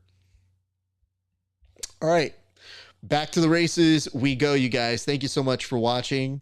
Again, this is Rafa Sparso. You're watching the Grappling Hour. And we are now in the overtime for Canuto versus McComb. Godspeed. I love Gabby. I like that she was trying to kick out the leg, like thinking like maybe I could get a sweep here. Felt it was too close to an actual leg kick, and then apologized in a very quick manner. And I do not think Raquel registered any part of it. And Gabby almost trying to put Raquel through the scoreboard right there. They pull them back, but for how long, who knows? And I think very far in the background, I see Mikey Musumeci. And of course, there's almost a sacrifice throw again here by Gabby. She's cupped the leg. She almost looked like she wanted a fisherman suplex, but instead, oof, the 2 kind of switch roles here. This is like, they don't want to give an inch because now once they reset them, there is a points possibility, but I don't think enough to establish. So I think they'll be clean on that one. But imagine this, if you're going over to where the audience is and you're in overtime and points are everything, you're going to keep moving. Like, you will not stop until those referees touch you, for sure. But you're probably going to go into that first line of audience member. So just something to keep in mind if you guys are competing at a future Fight Pass Invitational. Audiences do not mean necessarily stop. That's not what I say. It's just how they enforce it. 239, no points on the board for either Raquel or for Gabby. Raquel in on a single. She was looking to finish, but they had to hold her because the business card they have, what says the Fight Pass Invitational over the side must be protected at all times, considering that a little bit earlier, you did see somebody go through that. So they really don't want to have that happen again. A beautiful takedown there by Raquel. That should be enough. But now, did Raquel, she is stopping the back take here.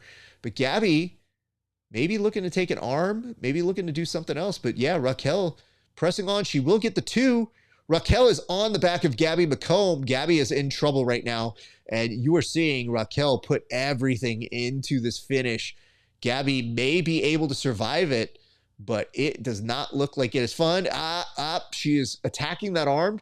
And Raquel re-chambers. Gabby does tap right now. And that gives Raquel Canuto the win in overtime, not just by points, but by the submission finish at 136 in that round. Wow. There is a lot of hybrid jiu-jitsu in that crowd there tonight, and they are showing love to Raquel Canuto, who put on an excellent performance in that overtime. So a big hug between the Canutos at the side of the mats, and Canuto pushes her back and gives her that go enjoy your moment touch. Let me say something, though. Gabby McComb is forever that chick. Like, she pulled that shit off. Like, she made that match just as fun to watch, and arguably was getting the better of Raquel in some of the exchanges, and especially in the wrestling in the very, very front half of that regulation period.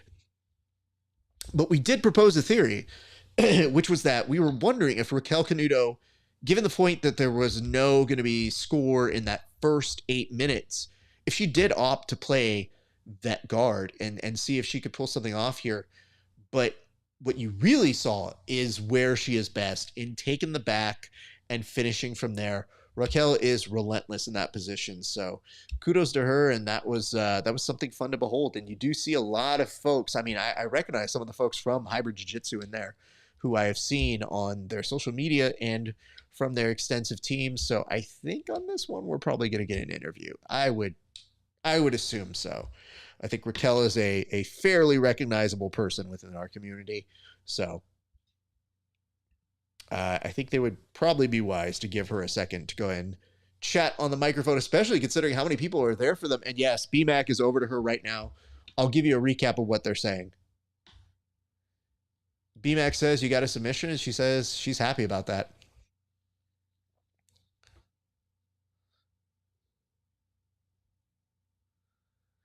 And Raquel says she feels great. You know, her and Gabby have fought before, but to get this and to get the opportunity to go up against one another is amazing. She apologized for starting slow, but I mean, honestly, I think she was just pacing herself.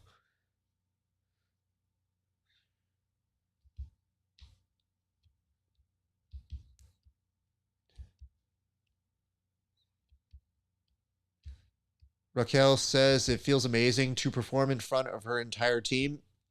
You know, she wants to put on a good performance for her team, and she does get nervous, but she definitely wants to put out her work and make them proud. And says it feels amazing.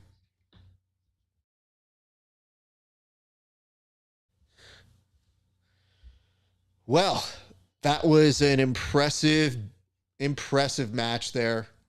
Well done. And you are seeing Raquel go over, give some hugs in the crowd as she makes her way on out. So that was very fun.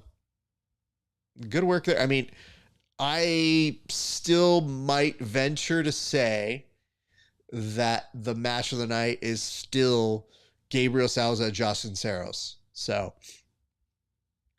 you can tell me if you disagree with that, but I just feel like those boys, they put on something special. And I think in that one, you saw Canuto put that foot on the gas and just drive. And I think that made for an incredible finale to that match that was happening between the two of them. Now, here's where things get interesting, because if you look at the card, the Canutos go back and have to game plan a little bit more, because in a few minutes, you're going to see her husband go to work.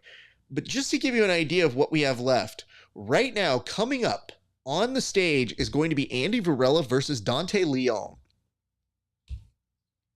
Yeah, that.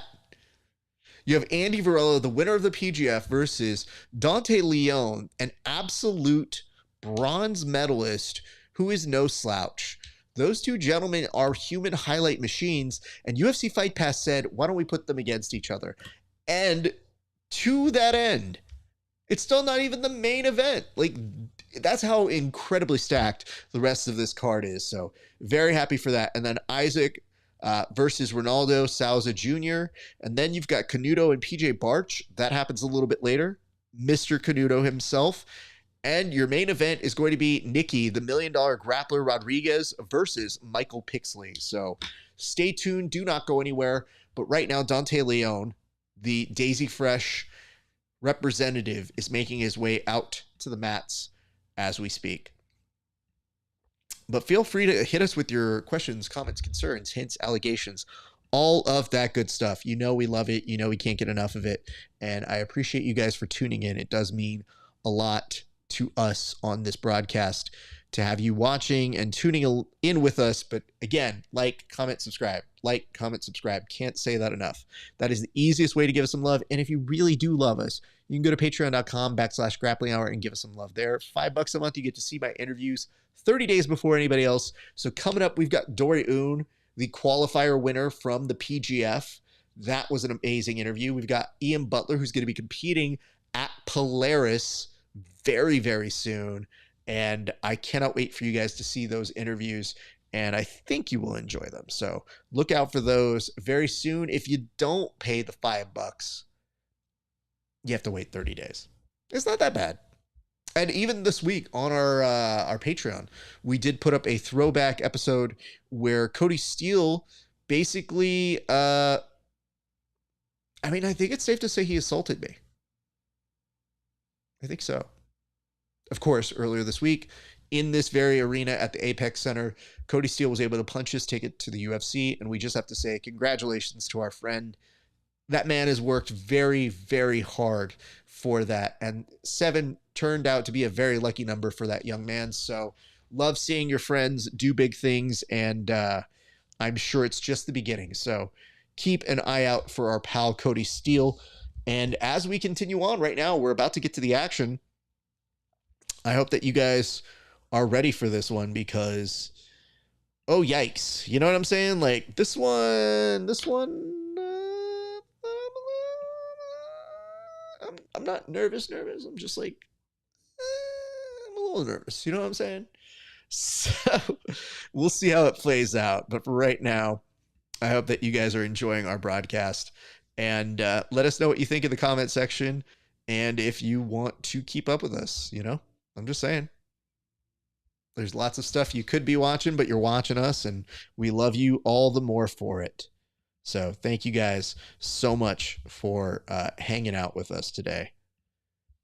And I'm checking the comment section, so if you do drop any kind of notes, I do keep an eye on it, and I do try to bring them into the chat as much as possible. So don't get lost there forgetting that.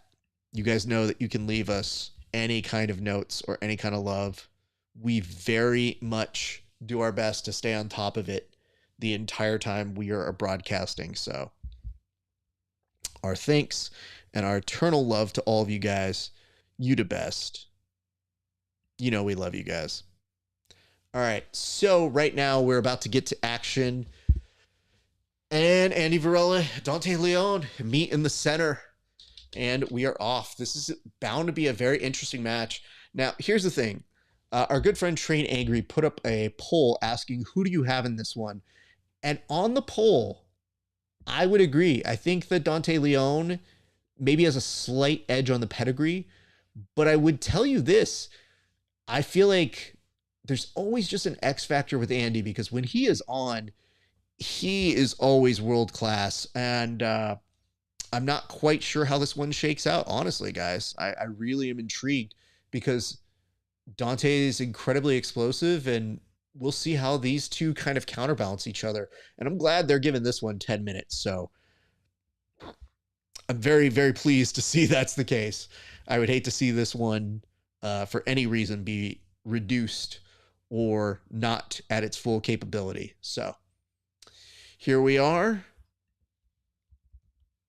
Right now, Andy looking to pass. You saw Dante very early on pull guard. I think it's a smart move. Why waste some of the energy, especially in the no points portion? So you'll almost feel like Dante is going to play this almost like an ADCC match where he doesn't have to worry about the points at this juncture, but I think he knows at some point it could become something that's way in play. Plus, I think he feels very strongly about his ability to maybe get a leg attack on Andy Varela, and I wonder what that says.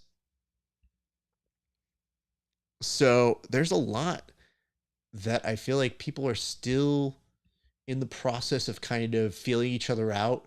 You've seen some early fast action between them. You've seen some attacks from Andy Varela up top, but you're seeing very aggressive pulls by Dante Leon, like pulling on the arms, pulling on the legs, off balancing as much as he can, and nothing happening yet. We're at a little bit of a stalemate.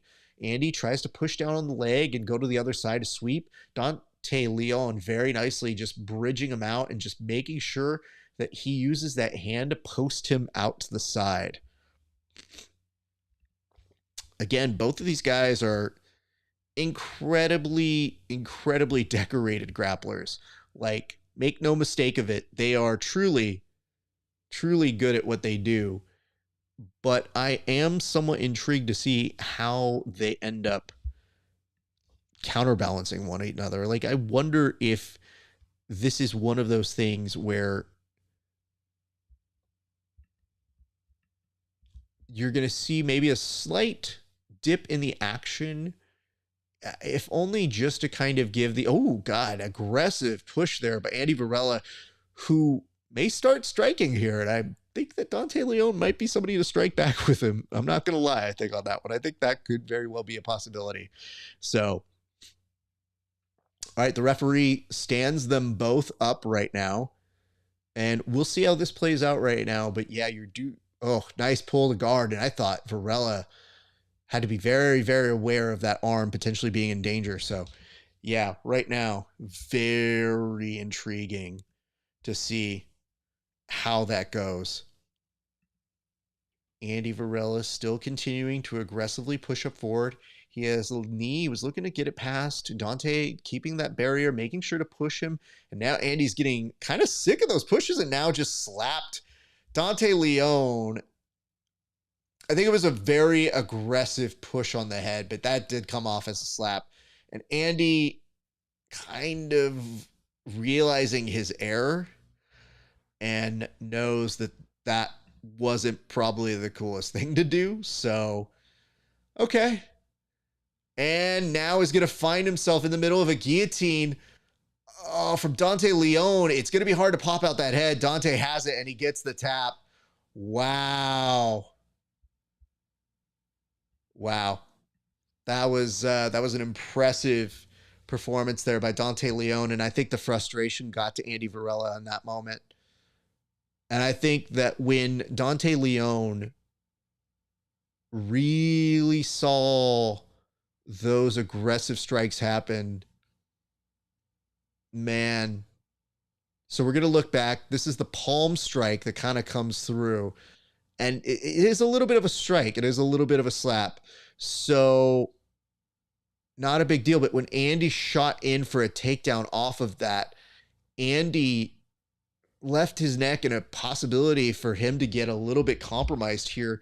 And that did play into the realm for one Dante Leon, who basically gets his revenge. And Andy's, he doesn't want to sit there for the hand raise. So I think he knows that this sucks and he's just waiting it out. Dante Leon telling the crowd to get on their feet. Andy did not give his hand to the referee to hold. And Andy Varela shakes his hand. And I think we're going to go to Dante Leon because I think we have to ask the question. Yeah, there you go. So B-Mac is going to him right now.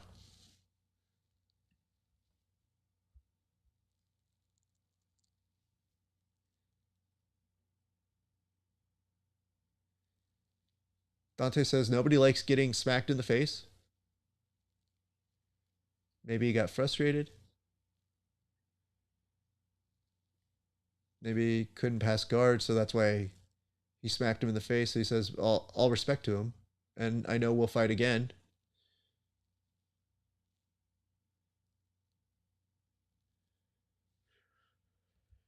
I mean, all things considered, that's a very nice response from Dante Leon.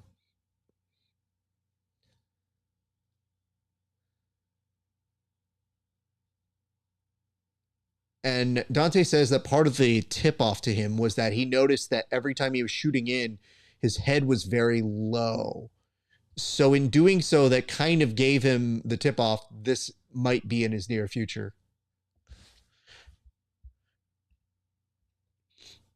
And he says he had a good bite. He gave a good thing. He gave a good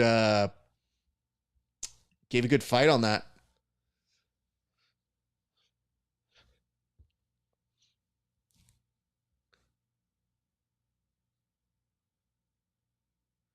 And Dante says, don't worry about who's next. Just give me a person because I could do any weight.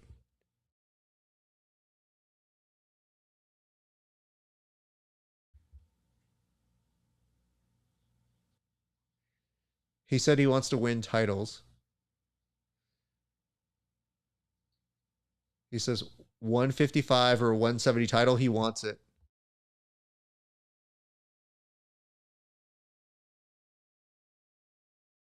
So here's the thing.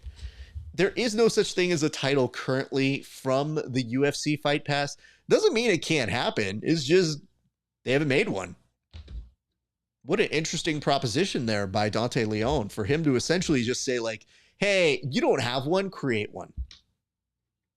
May not be a bad idea. I don't know how much the Fight Pass people love being told what to do, but it is, it's not the worst.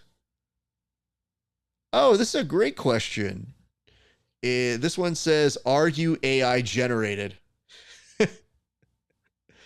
Good Lord. No, I'm not AI generated. Thank you for that, though. And this one says, I have a scary joke about math, but I'm too scared to say it. You nerds. Look at this. Look at these people. Thank you guys so much for showing up. My name's Rafa Esparza. You're watching the Grappling Hour. I hope you're having a great day. We just saw a hell of a fucking run by Dante Leon. And you know what? That deserves a cheers. So here's what I'm going to do. We have a rule on this show which says if you get a finish within regulation, you get a cheers, you get a toast. So this one goes out to Dante Leon. Dante, we do this dance almost every single time, but you created an incredible proposition after such an impressive guillotine finish. I give you the invitation to come on the show, and then you don't come. In fact, I gave you it once, and I said come on the show, and you almost did. Then you almost did it twice.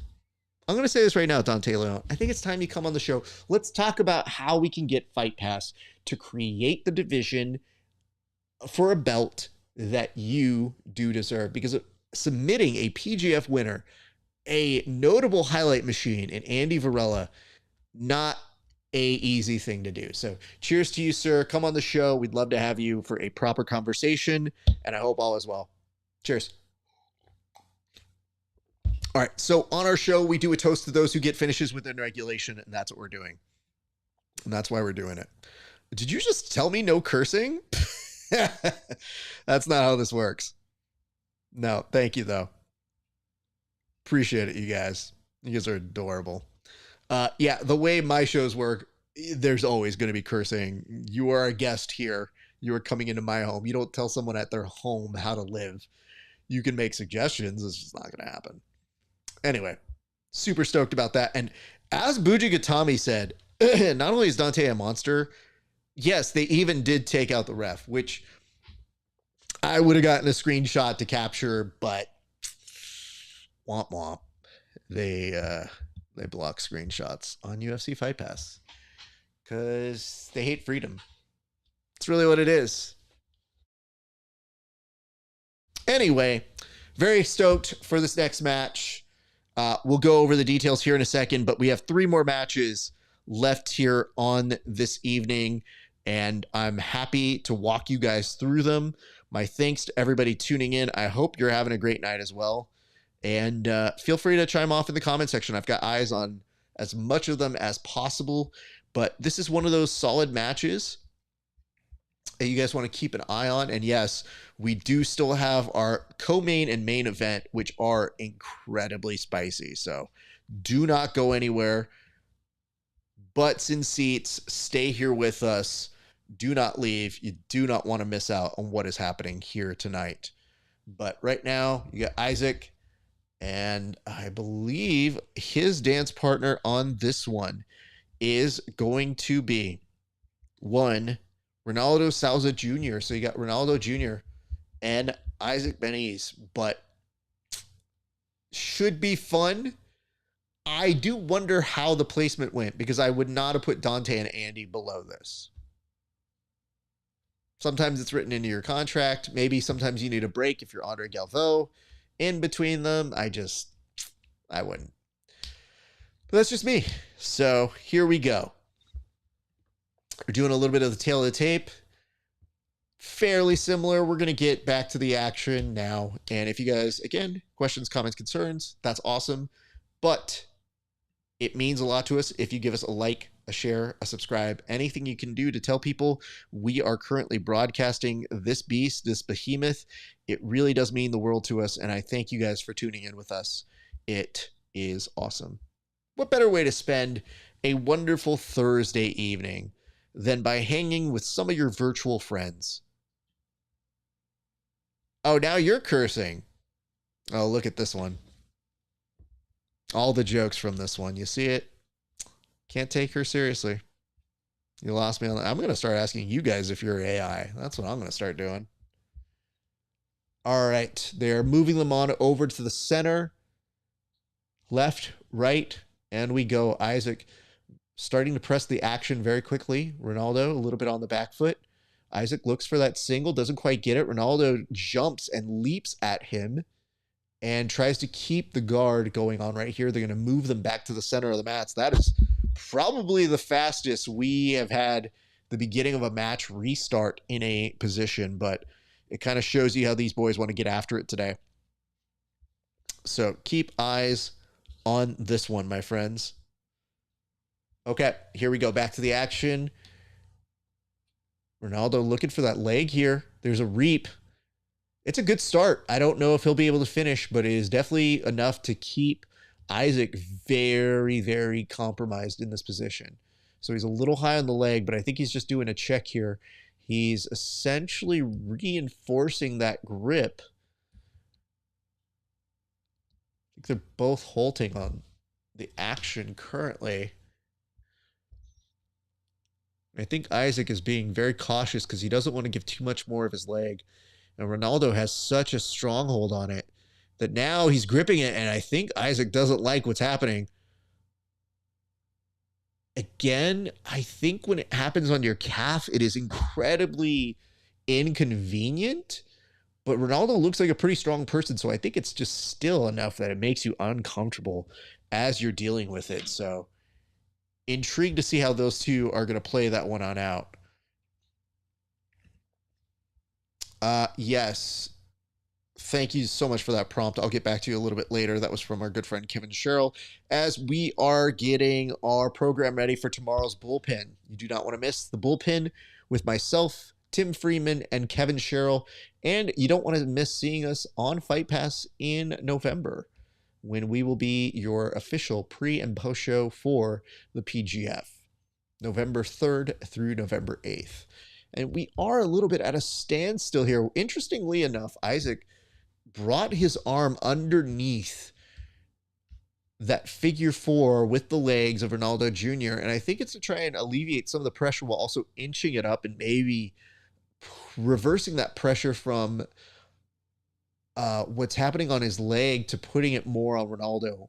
Keenan used to detail this idea that when somebody was trying to knee bar your leg, if you could bring your arm on the inside where the break is supposed to be on the knee line, you give yourself a little bit of time and space so that you don't take and absorb as much damage. This is intriguing because the reap seems like it's the thing that's most problematic. And now Ronaldo goes belly down and does not get it. And as a result, they Tasmanian devil their way back into a whirlwind and end up back into half guard. Now this is going to be where Isaque gets to move a little bit better because he is better when he doesn't have that constraint. That constraint was really slowing down his output of that figure four. And I mean, that's just what happens when you get that 50-50 just on the reverse side. Woo! I think it's interesting that you can get an extra little collar slap there when you are getting backed into the area where the tables are and those placards are. This is a great question, by the way. Punctual Error asks, do you like monster trucks or fire trucks? Man, I gotta go with fire trucks, dude, because as a kid, everybody wanted the fire truck. I didn't want to be a fireman, but fire trucks are fucking way baller, so thank you for that, Punctual Error. What an important question to ask. Thank you for that. All right, back to the action. 6:37 left to go in this match. And we are seeing this one now kind of slow play in front of us. You know what's so interesting is it's not that it's necessarily slower action on that one. You did see almost a push kick that was from Ronaldo as well. Ronaldo crushing that arm from the inside. Look for that little shoulder crunch sweep. Doesn't quite get it. Still playing off of his back. And Isaque kind of like messing with them with some of these gestures. What's up, the King, Robert Pyler? You said hi.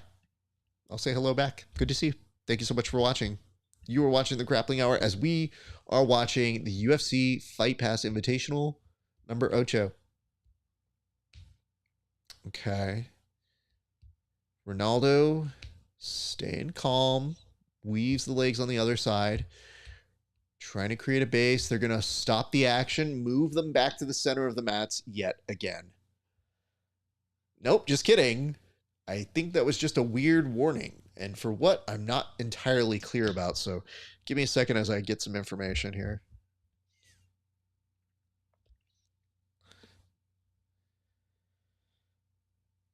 Oh, Isaque is on a heel hook here, and Ronaldo was in trouble and still may be so, but managed to get his leg out, and they have to put a break to the action as they convince these warriors to, not kill each other as much right now. So 5:12 left on this clock right now.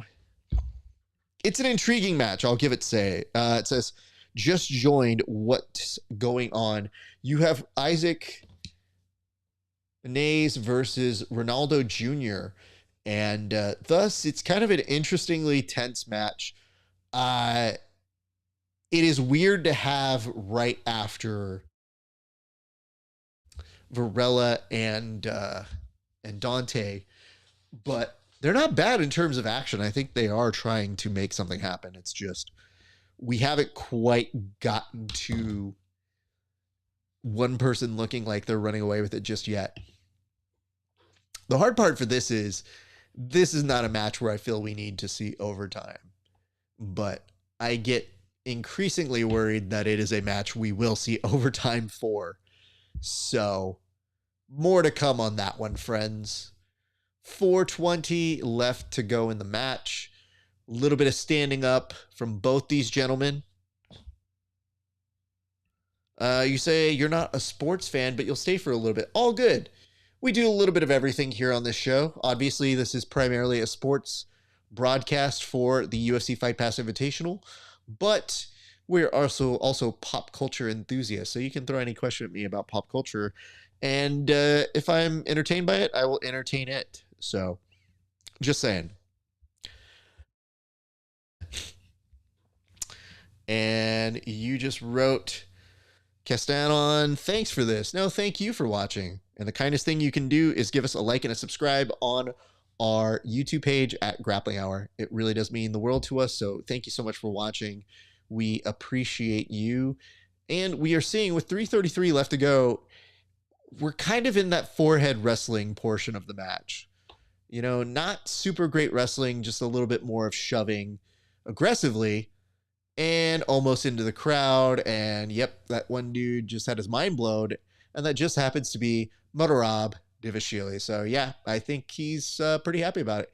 And I do see right now, Ronaldo might be in on a guillotine, but has to let it go. Even though they were outside, that dude had so much time on the floor. I am surprised they let him lock that up.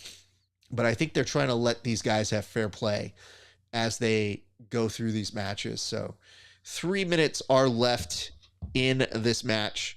We'll see what's going on here. It's a very, very, very interesting back and forth mission between all of these gents.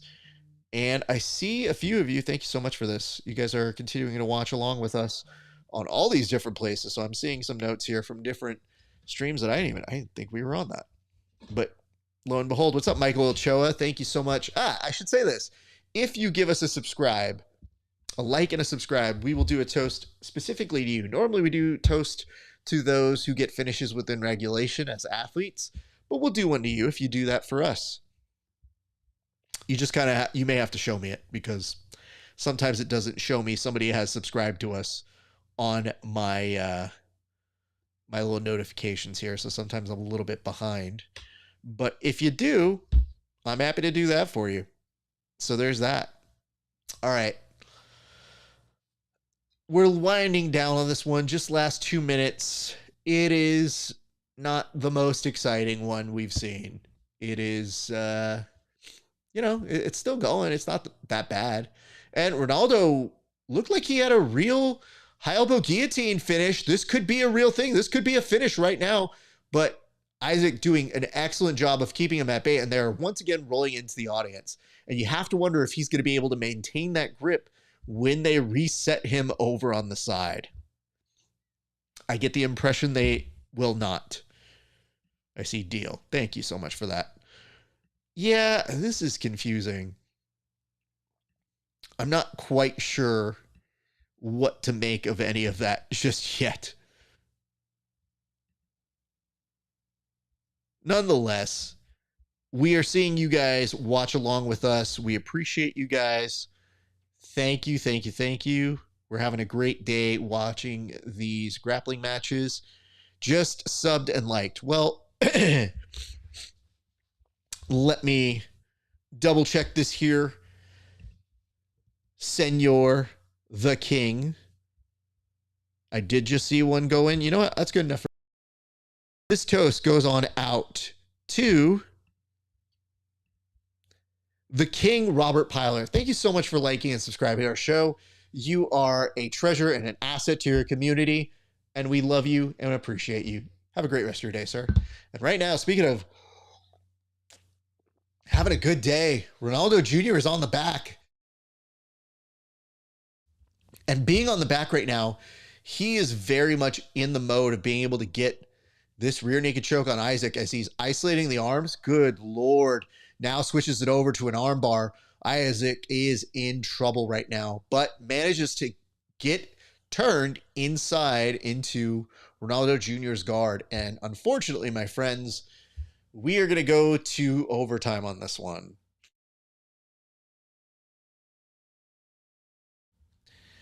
Yep, time just expired on that one. To overtime we go. Again, not the world's best, but like I kind of see the appeal of this one. I kind of see that we're making something happen here. It's just, you know, sometimes when you're watching a match and you want it to be a little bit better, and then you realize you're just in the space of thinking, you know what really sucks? It just sucks that this isn't as solid as you wanted it to be, just given the placement of where it is. Like, if this had aired before Andy Varela and Dante Leon, I think you'd probably be like, well, that seems okay. You had the Canuto match. That was kind of fun. We had this. Action kind of goes here. I think the problem is when you have people whose biggest credentials are IBJJF credentials, it is a little bit of a crapshoot in sub-only rules. Now that we're getting to the actual part where they could, emphasize could, get to points, maybe this part is a little bit better, but I digress.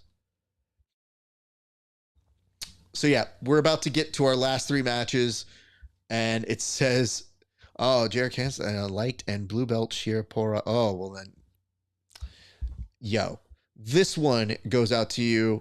Is it Yair or I don't think it's Jer. Whoever calls you Jer is probably wrong, Yair. And listen, if I'm saying it wrong, it's just because of my regional dialect. But I want to say this to you. Thank you so much for being a valued member of the Grappling Hour community. I have heard you're the guy who figured out no thumbs when you do a gable grip. Because thumbs every single time. Literally talking to my students, be like, here, that's cool.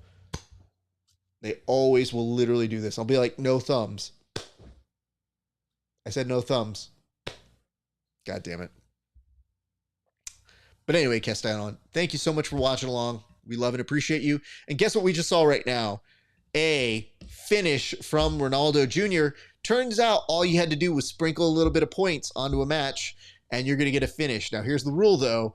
We don't do cheers for those who get finishes in overtime. So we'll just say I'm happy he was able to get his finish.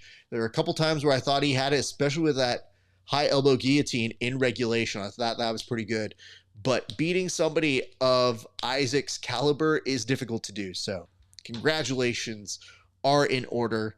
Yes, I feel like the match got better at the very end. So there is that. Let's see.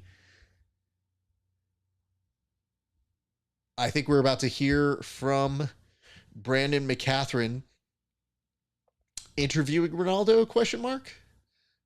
Nope, they're going to replays, which is fine, but we'll see. We'll see if they are going to do the interview right now. we are on hold, but yes, they are showing how he was able to finish off. What a beautiful finish, actually, by Ronaldo, who smiles the happiest of smiles when he was able to get that finish right there. So congratulations to him as he points on upward. Good on him. Nope, no interview on that one, though. We are continuing on right now. Well, that's going... I get... I see it. It says, I get chair a lot. It's Jair. I'm a former Mexican. What'd you do? What do you mean former Mexican? You can't be a former Mexican. It's not like something you don't renew and you don't get like a license. You're like, oh, I used to have a driver's license, but I forgot to renew it. Yeah, I used to be a Mexican, but I forgot to fill out that paperwork. Oopie doopie. Anyway, Jair, good to see you. It's very close to Ja Rule, but I'm going to call you Jair if you want to say that. You know what? Jair sounds like the Hispanic version of a Les Mis character. So it's about as close as I can do as a joke for that one. And it's pretty nerdy. It says, turd Brazilians. So it's just right now. This is my favorite one. It says, Link. I'll come back to you. It says, who won between Sousa and Cisneros? Didn't catch it.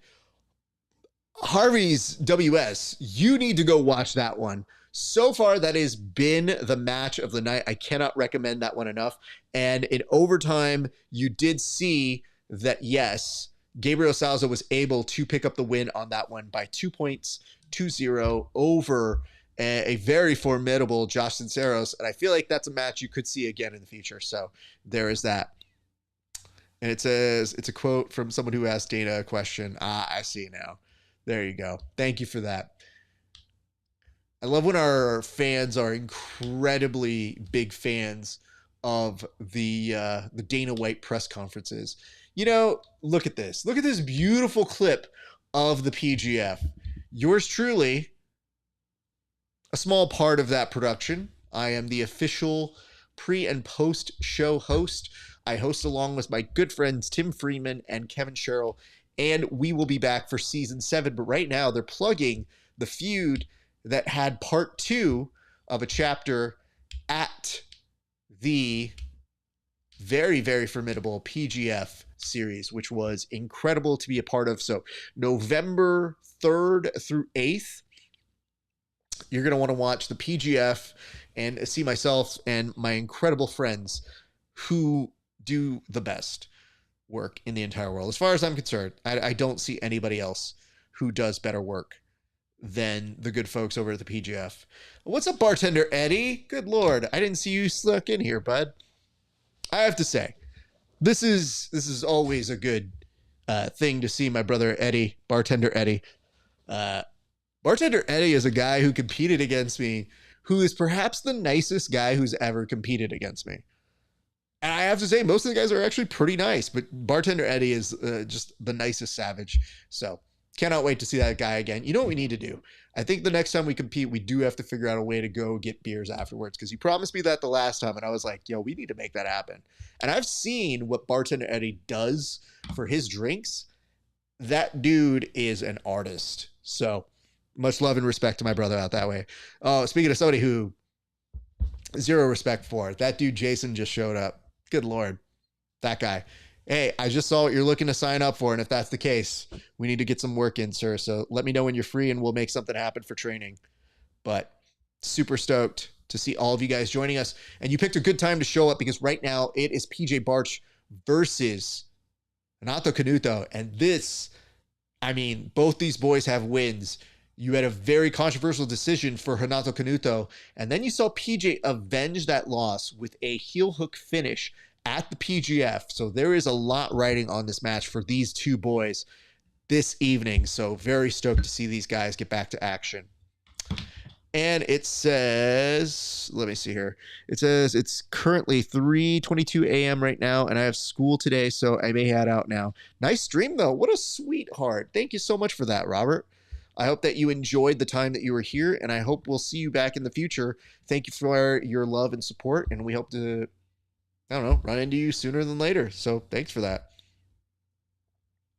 But yeah, you guys, this is the one that you kind of want to be here for. What's up, Uppercuts Cano? Good to see you. Thank you so much for joining. I hope all is well. Appreciate you for coming through. You guys, this is, like I said, I don't want to overstate this match, but two of these guys are just incredibly upstanding individuals. They're very good at jiu-jitsu, and on a given night, either of them can win. I feel like the favorite for tonight may lean toward PJ Barch, because when you do hit somebody with a heel hook, especially after a decision-esque win where some people thought you won and you kind of put a big button on it, and considering that heel hook finish was only just back in April, so you do have the momentum going on your side. The question is, with somebody as tricky, evasive, and incredibly athletic as Renato Canuto, you don't always know what he has in store for you. And his movement patterns are incredibly difficult to predict or to be a person that can actually go up against. So I'm intrigued to see who, what, where, when, and why happens in this match. But I thank you all for joining in, and I continue to thank you guys for watching along with us. I hope that you're having a good night. But right now, these two gentlemen are going to get after it, and I hope that you guys are ready to hear us talk all about it. And that match comes to you in the next 20 seconds. So they're doing the Canuto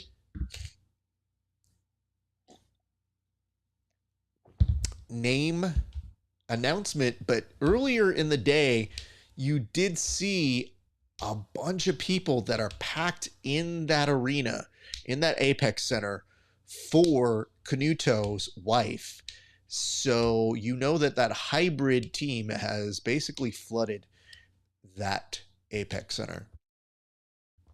All right, Canuto already starting to show off some movement. Looked like he was just showing him off center that he could get the takedown. He does get the takedown very quickly, just within 13 seconds. PJ Barch, not easy to take down, but he might have caught him by surprise here. PJ Barch starting to look at the leg, though. He may have a grip on it. That is a heel hook. Canuto's in trouble. He has to free that knee line. He is still in it. He's trying to roll through, but I think he might be rolling through the opposite way. Manages to survive that initially, and they go straight into the audience. Now, listen, guys. This is why I do vote for the pit. Yes, it is nicer when we have the pit that keeps most audience members somewhat at bay. So anyway, here we go. Canuto, I mean, that's got to be good for both of those guys. For Canuto, you felt like you got a little bit of shine getting that takedown within a few seconds. And for PJ, you saw that heel hook is very much in play and that you could repeat your success that you had at the PGF if you play it right. So it'll be very intriguing to see how the rest of this one plays out, you guys. My thanks again to everybody who's tuning in. I've seen people trickle in and out throughout the evening, and we just want to say thank you so much for watching along with us. We hope that you're enjoying this broadcast of the Grappling Hour, watching this event. And right now, PJ Barch, Canuto, feeling each other out still.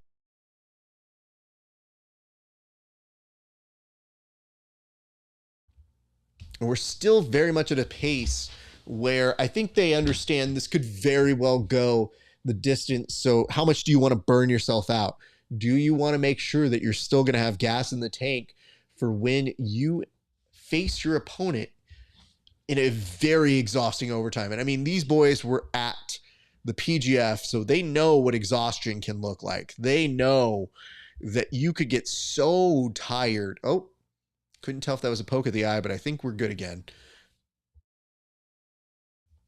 All right, back to the wrestling, standing up here. And PJ now making sure to keep connected to Canuto, because I think that initial entry, it just kind of pounced out of nowhere for him within those first few seconds. He probably didn't imagine he could get taken down that easily like that.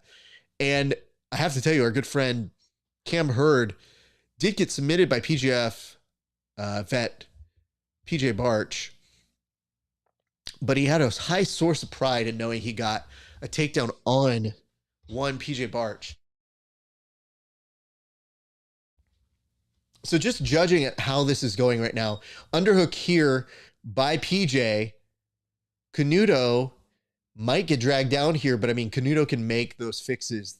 Both men release, and now we're back to a little bit of a pummeling game as our referees and our outside protectors are making sure the audience stays as safe as possible. I mean, there was an almost snatch single there by Canuto, who kind of like just lets it go, reframes, gets it back.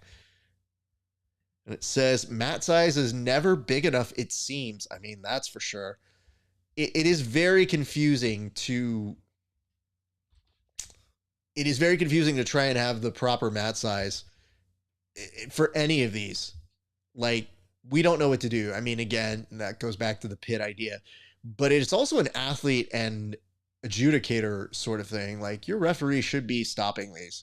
But at the same point, can you be as fast as Renato Canuto? I know I cannot. And it says, it says, brother, do you have some link? Can't replay this enough, but I am the link. I know the people who work at Fight Pass. I know the people who work at Flow Grappling. I'm not sacrificing my channel. So this is like our nice little middle ground.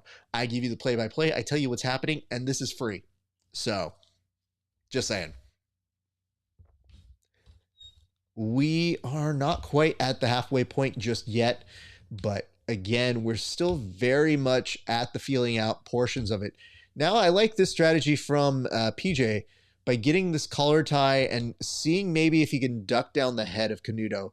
If you take out the head a little bit, it does become harder to drive the body. PJ kind of burst in, does get double unders, and does kind of get the takedown, but he gets reversed. God damn, well placed there by Canuto, whose just body mechanics are always top tier. Now this plays into where Canuto is best. Canuto is such a beast at passing, at maintaining an incredible speed and pace. And, you know, if there's one thing that you can do is you can, if you're Canuto, not me, you can tire PJ out. It's just you have to find ways to make your body incredibly heavy on a person that eats pressure. Like, the thing that we see PJ do is, yeah, he's an incredibly talented grappler, but I think, oh, nice little Kimura attempt here, kind of powers over. PJ's committing to it. Canuto's not really selling it. Very much staying neutral on this.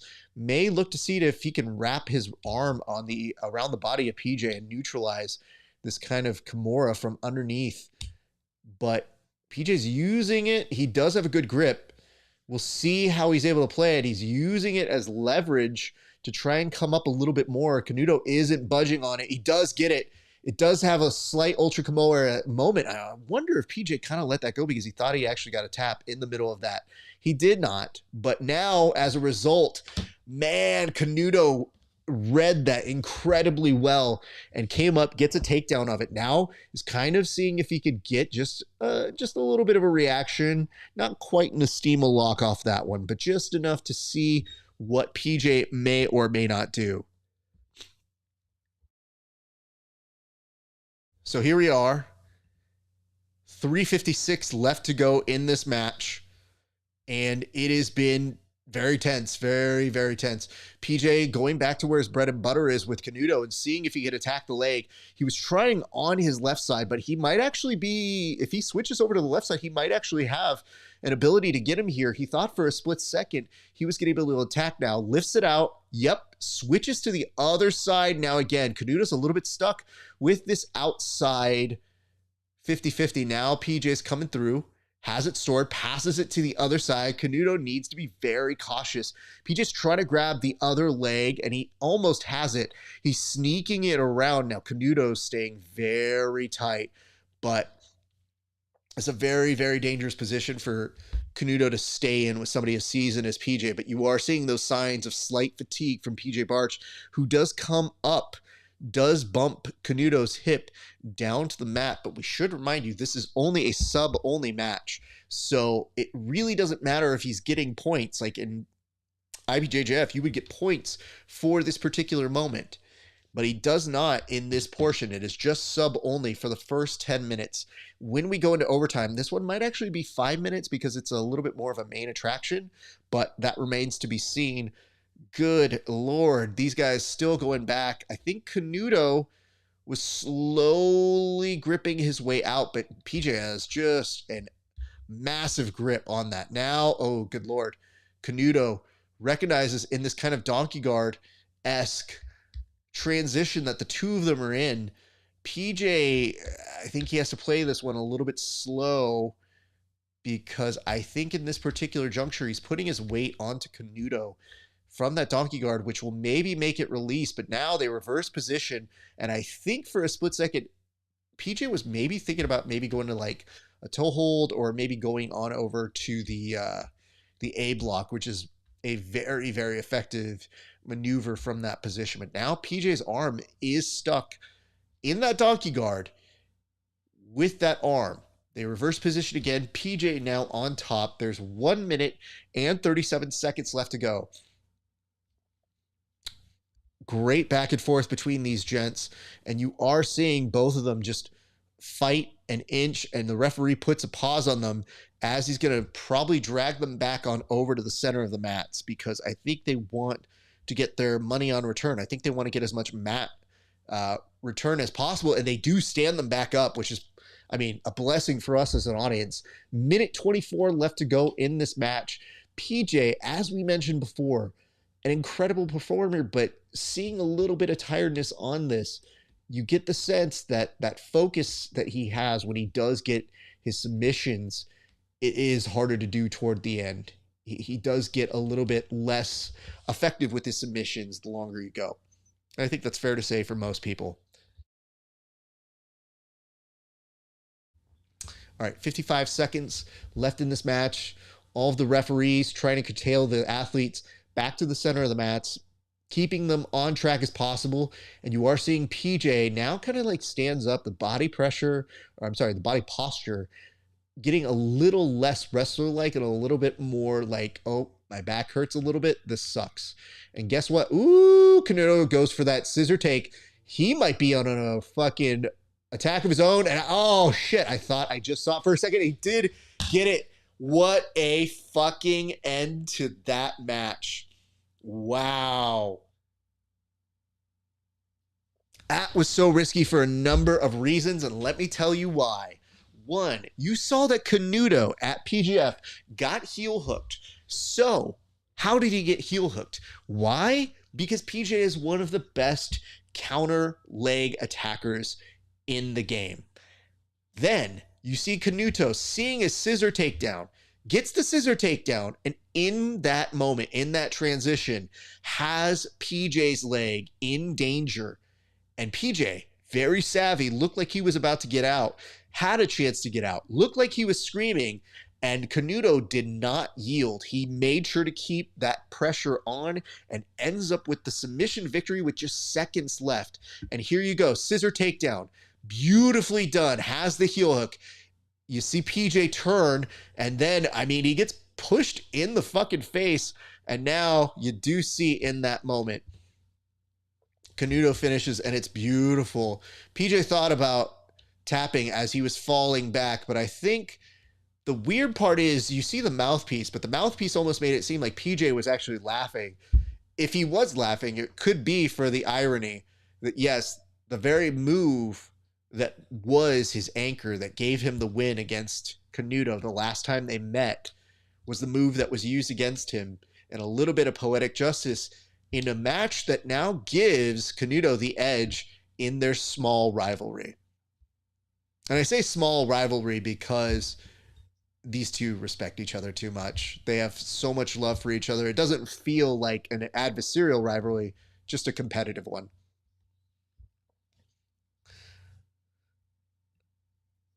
And BMAC is interviewing both these athletes.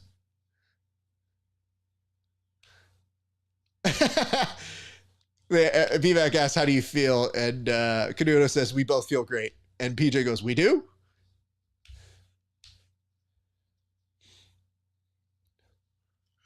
And PJ said he didn't let him get on top.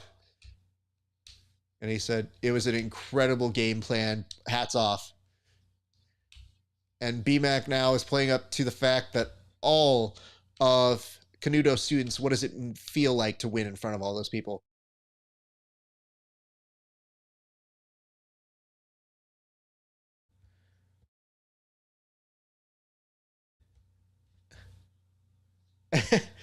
So when Canuto was asked how's it feel, he's like, I don't know, man. It just, all of us had a dream to fight in the UFC. This is motherfucking cool. And he says that the UFC Fight Pass pays him good. So, oh my goodness. And BMAC is now saying there's a lot of possible matchups. And he's like, who do you have in mind?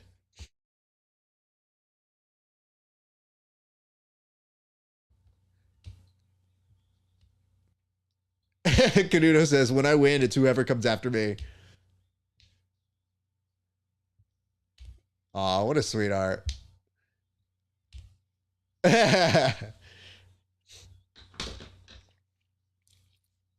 What a great moment for Canuto, who goes over to celebrate with his students in attendance. That is a truly great moment. I had a question over here from Jacob, who just asked, main event up next. And to that, sir, I believe, yes, that does put us at the main event right now. So just in case you guys were wondering, the co-main was Canuto and PJ Barch. Your main event versus Michael Pixley and the $1 Million Grappler, Nicky Rod, is coming up in just a few seconds. So hang tight with us. We're going to enjoy this match, and we are so happy that you guys are joining us on this wonderful Thursday evening. It's been an incredible, incredible night. It says, did he Kami Basami that guy? I mean, essentially, yes. And how do I put this? It was just flawless. Like, that's the person who you do trust to do that move. You don't trust a lot of people to do that move, but you do trust him to move. He has the wherewithal, the body mechanics to know how to do it where it just looks so clean and effortless. So I feel like this is one of those matches that, you know, you hate to see that there's going to be winners or losers, but you also know that when you do watch it, it is just incredible to watch. It is an incredible, I mean, I'm so happy for Canuto. I love PJ. PJ is a longtime friend of the show. I'm just happy those guys are getting their opportunity to be on such a huge program like this and to show out in such a way where you can easily say, man, on any given night, you feel like either of them could win a match. Like it's just, it can go back and forth. That shit is, it could still not be done, but I did want to point out, you know, one of the things I was mentioning for PJ in particular is when he was mentioning that he didn't let PJ get on top, it's the relentless pressure. And I think that ends up fatiguing PJ. And maybe it was a 6-minute match. It's a little bit different. You don't want to say the outcome would have been different tonight, but you do start to wonder what those factors are. But I did make a guess in the middle of the match. I just thought, okay, I feel like Canuto's the guy that can always upset PJ with his speed, his endurance. And, you know, tonight that was the case. He definitely did it. And there was a little bit of flashy technique for those of you nerds that like that stuff. So definitely a really good night for Renato Canuto. And you know what's really good is we've gone through a series of matches and we're going to end probably at about the 3-hour mark. So you got your last match right now. Michael Pixley made his way out, and joining him is going to be one Nicky Rodriguez, who at this point might be the guy. Like, if you consider the fact that he had one of the biggest seeing grappling cards of all time at the Craig Jones Invitational, probably up there as one of the biggest draws in all of jiu-jitsu. So it has got to be feeling a good place for Nicky Rod here tonight. We'll see how he does when he has a very, very skillful underdog competitor. And I say that because I'm not sure how many of you predicted that Miragali would have gotten tooled by Pixley. And how well did that play out in that one of the controversies that happened at trials was that Bradley didn't get his spot because Pixley was given 2 points. Now, we're still here at the show of the mindset that we didn't see those 2 points happen when they should have. I thought Bradley should have been invited. But then you got the moment with Pixley and Miragali, and you go, well, that worked out well for him. And even though Bradley didn't make it to the finals of the Craig Jones Invitational, he still made $10K, which is more than you would have won if you had gone to ADCC. So, if anything, this whole scenario just brought up a series of, oh, that's cool. Oh, that played out well. Oh, that did work. So, a lot to consider as you go through these myriad of possibilities and ways that these things play out. So, my thanks to you guys for joining in. What's up, Arturo? Good to see you. I hope all is well. I hope you are having a good day. I appreciate you for stopping in. Hope you are enjoying this beautiful Thursday evening. And the main event with Pixley and with Nicky Rod, I think this should be interesting because now the question is, Pixley has all of this hype around him based off his ADCC run. Is he going to create such an upset here tonight against the $1 million grappler in Nicky Rod? That is the $1 million question here tonight. And let's say he does beat Nicky Rod. What does that mean? But what do you mean? Like, if he beats Nicky Rod tonight, does that dequalify part of CJI? Does it delegitimize the process? What does it mean if somebody makes that big of an upset? And then do you see Miragali get in the chat and say like, well, actually, I'm still really good because I lost to that guy too. And in actuality, when I get my revenge tour, I will be better than everybody. In fact, I'm already better than everybody. And if you're Gordon, you are in town. We did see he was training with Gabriel Stevenson and with John Jones, which is the Nightmare Blunt rotation. So there's a lot here. I do wonder if Nicky Rod does win tonight. Does the UFC Fight Pass Invitational, do they have the opportunity to make that match between Gordon and Nicky Rod happen? Because Nicky Rod was the one to say, I'll put up $1 million. And the common wisdom says that you would do that at the Craig Jones Invitational, but you almost get the sense that Gordon would never do the Craig Jones Invitational. So, what do we get from that? The match begins now. Nicky Rod and Michael Pixley. Nicky Rod opts to just pull guard here, and probably a very wise choice. Oh, so I think you have to make contact before you pull guard here. And it says, Miragali's in the chat already. His girlfriend has school in the morning. Probably, dude. Good Lord.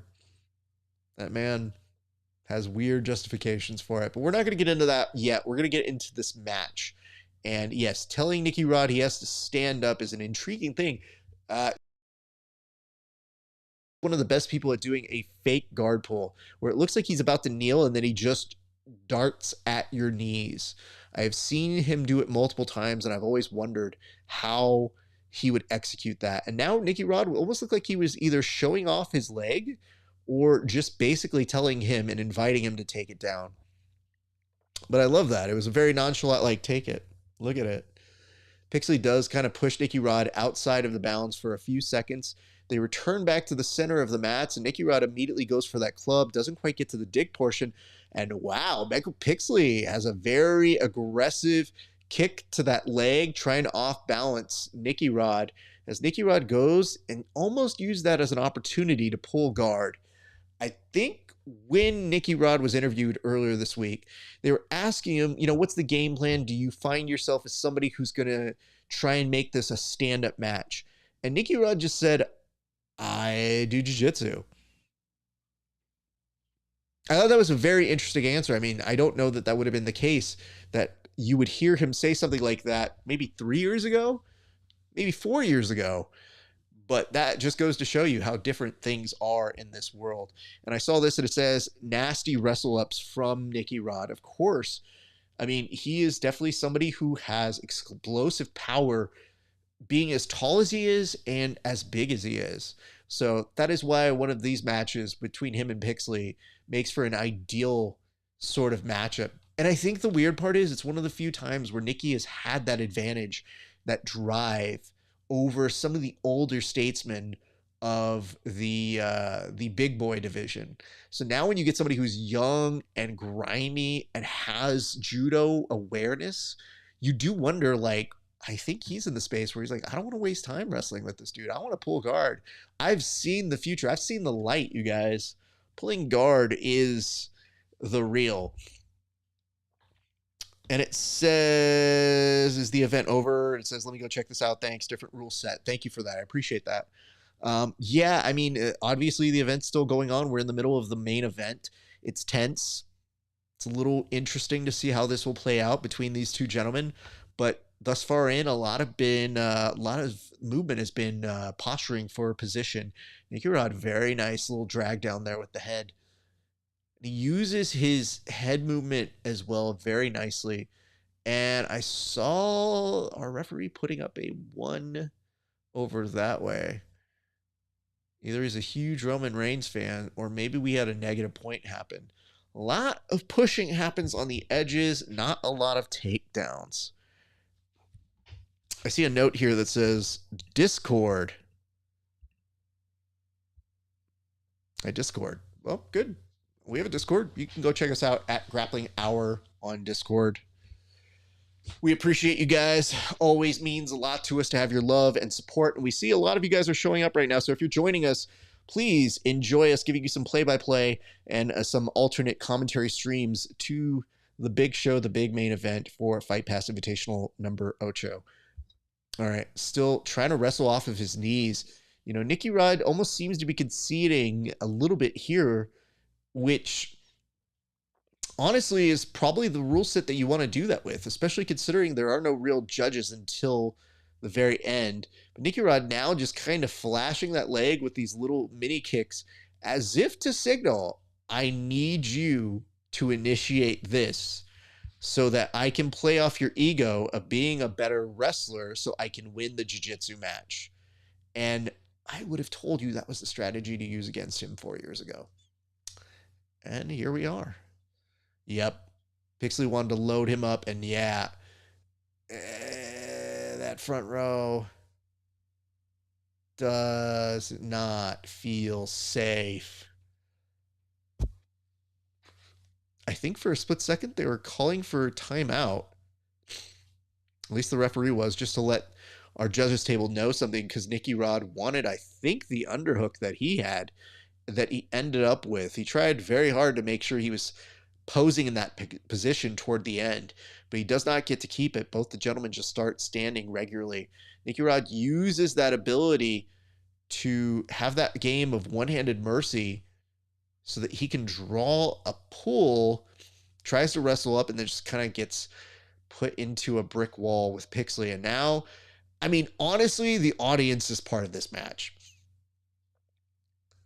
The most intense action comes when they're right on the edge and they start pushing one another into the audience. Like, that is what this is kind of turning into.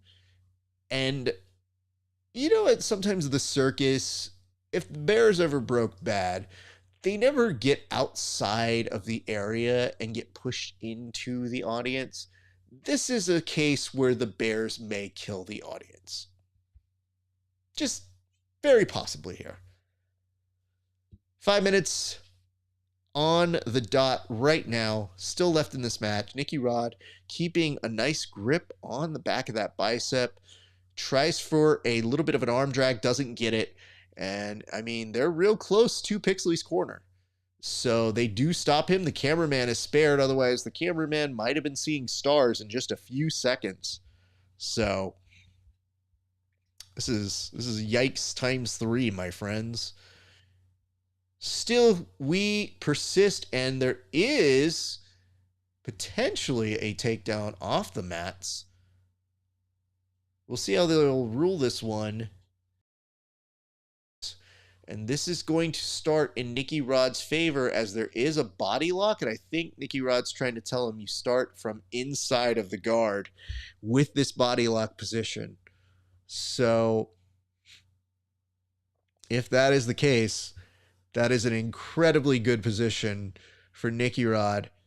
And Pixley seems kind of game for it. He's almost able to close this guard up. But this is the money position for Nicky Rod. So if you aren't able to make this position work for you, this is something that could play a little bit on the confidence of the guy who's trying to implement the offense here. All right, Nicky Rod trying to get that knee over. Can't quite do it yet, but is just kind of force justifying that position. Almost looked like he wanted to do an underhand slap, almost like he was at combat jiu-jitsu. Pixley is in danger of getting his guard passed, but does an excellent job of maintaining some positional control. He still has Nicky Rod in half, but Nicky Rod now gets the second underhook here. And now Pixley playing a little bit of what is affectionately referred to as Raf guard. Nicky Rod a little bit lower on that underhook now, is just trying to spider crawl it up. May have something to do here.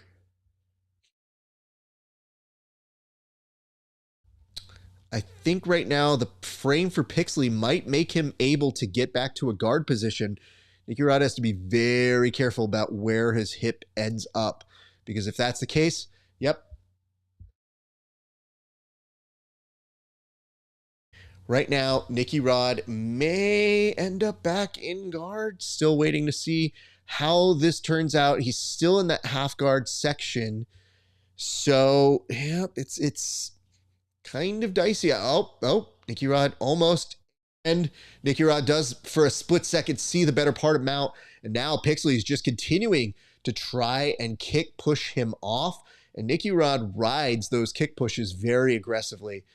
Pixley has the ability to maybe get a guard here completely, but he has one problem. The side that Nicky Rod is trying to pass is the leg that needs to get out and create the full guard. And Nicky Rod is essentially kneeing the shit out of it. Pixley was looking for the arm there. That might have opened Pandora's box for Nicky Rod to pass. He is close. There is an underhook here. This allows Nicky to potentially tripod if he wants to. But Nicky Rod's kind of just stuck in this position for a heartbeat. We'll see what he's able to do in this particular position. Jesse, link to the Discord. I mean, you guys have all these asks as we're doing. I'll get you one right now, man. But yeah, dude, it is incredibly fun to see you guys joining us. Nicky Rod almost past, still in this half guard.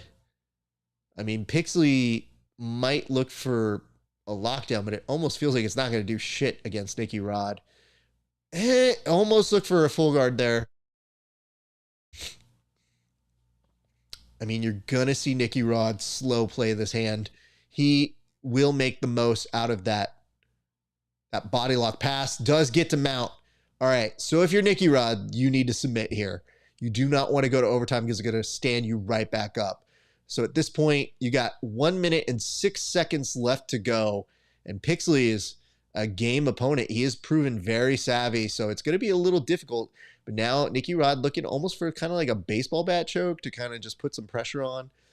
I don't think that's necessarily going to work, but I've also never been underneath it. It just looks like Pixley's kind of eating it. I wonder if it's to loosen up something else. I mean, if he baits it, there is that head and arm there that does look spicy enough, but Pixley's getting over to his side, and that may be enough to kind of rock the boat to make sure he makes it to the overtime. I thought for a split second he was looking at covering the mouth there. Difficult to determine.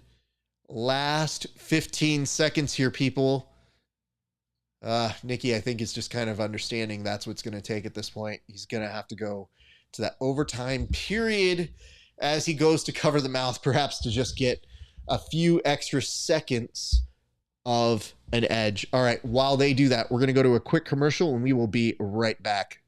10,000 hours is a steep mountain to climb to become a master, especially when the task at hand puts a relentless demand on your body. There is nothing casual about this sport. It's all in, all effort, all focus. It takes a lot from you, but the reward is unmatched. Mastery of oneself, an acute understanding of your weaknesses with an explosive sense of your strengths. Being able to complete the climb to mastery requires the proper nutrition. This is why it's important to take in a potent blend of electrolytes that is in tune with your output and brings strength to your goals. This potent blend is only found in Salt Electrolytes. Salt targets your depleted electrolyte levels with a boost of hydration and health. It gives your body the baseline recovery it needs.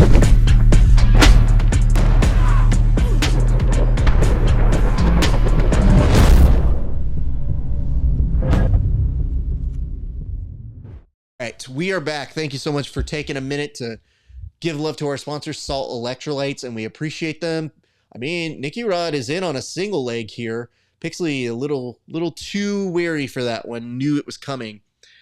Appreciate you guys for sticking with us. This is the overtime of your main event. Now, here's an interesting thing. Nicky Rod has -1 and Pixley has -3. So both these boys have to kind of get into the points portion, if you could. Hopefully with a negative outside at this point. Hopefully they actually get points on the board.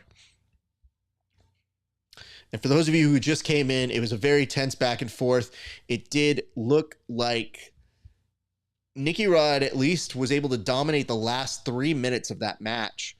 And now he's at a body lock, which will give him 2 points. I was about to say, I was like, body lock doesn't just happen. You have to get points for that. So he is at a body lock at this moment. And I mean, he proved that he was able to pass previously. If Nicky Rod wants to kind of hold this position, probably could just win doing that, honestly.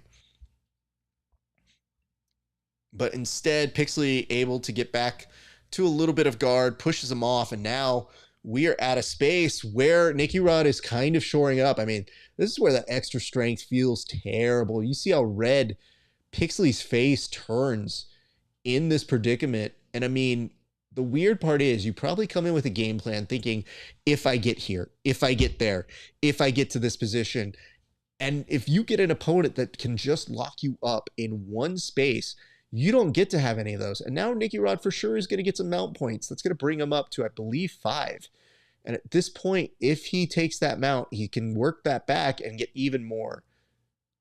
But yeah, there we go. I was about to say, I was like, where the fuck are those points? They really just decide that mount was only worth 2? Okay. So we take the back. And he should have back points coming in very quickly. So yeah, those 4 points for the back, pretty dope. Here's the thing to know. There we go. We saw 4 points there, 4 points there. I was wondering where all those points were supposed to be. This is where Nicky Rod is the best. He is able to basically create anything into a rear naked choke, and it does look like he has it very quickly. Gets the job done. 11 to -3 is how that will end on the scorecard, but the submission itself, way more impressive. Nicky Rod gets it done as your $1 million grappler does it on the big stage at Fight Pass Invitational. You know, given the fact that we don't know exactly what's happening with Gordon, I mean, it's undeniable Nicky Rod has to be our biggest attraction right now. I feel like he is the guy who will help us continue to break out and break it open further. BMAC goes to talk to him. I'll give you a recap of what he says.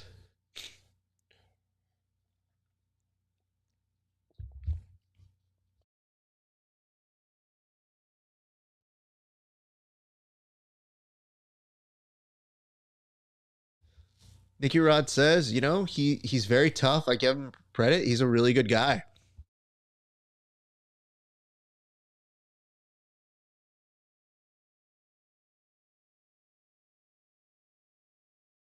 He said he saw his work at ADCC, and that's why he wanted to give him time to shine. He really wanted that challenge.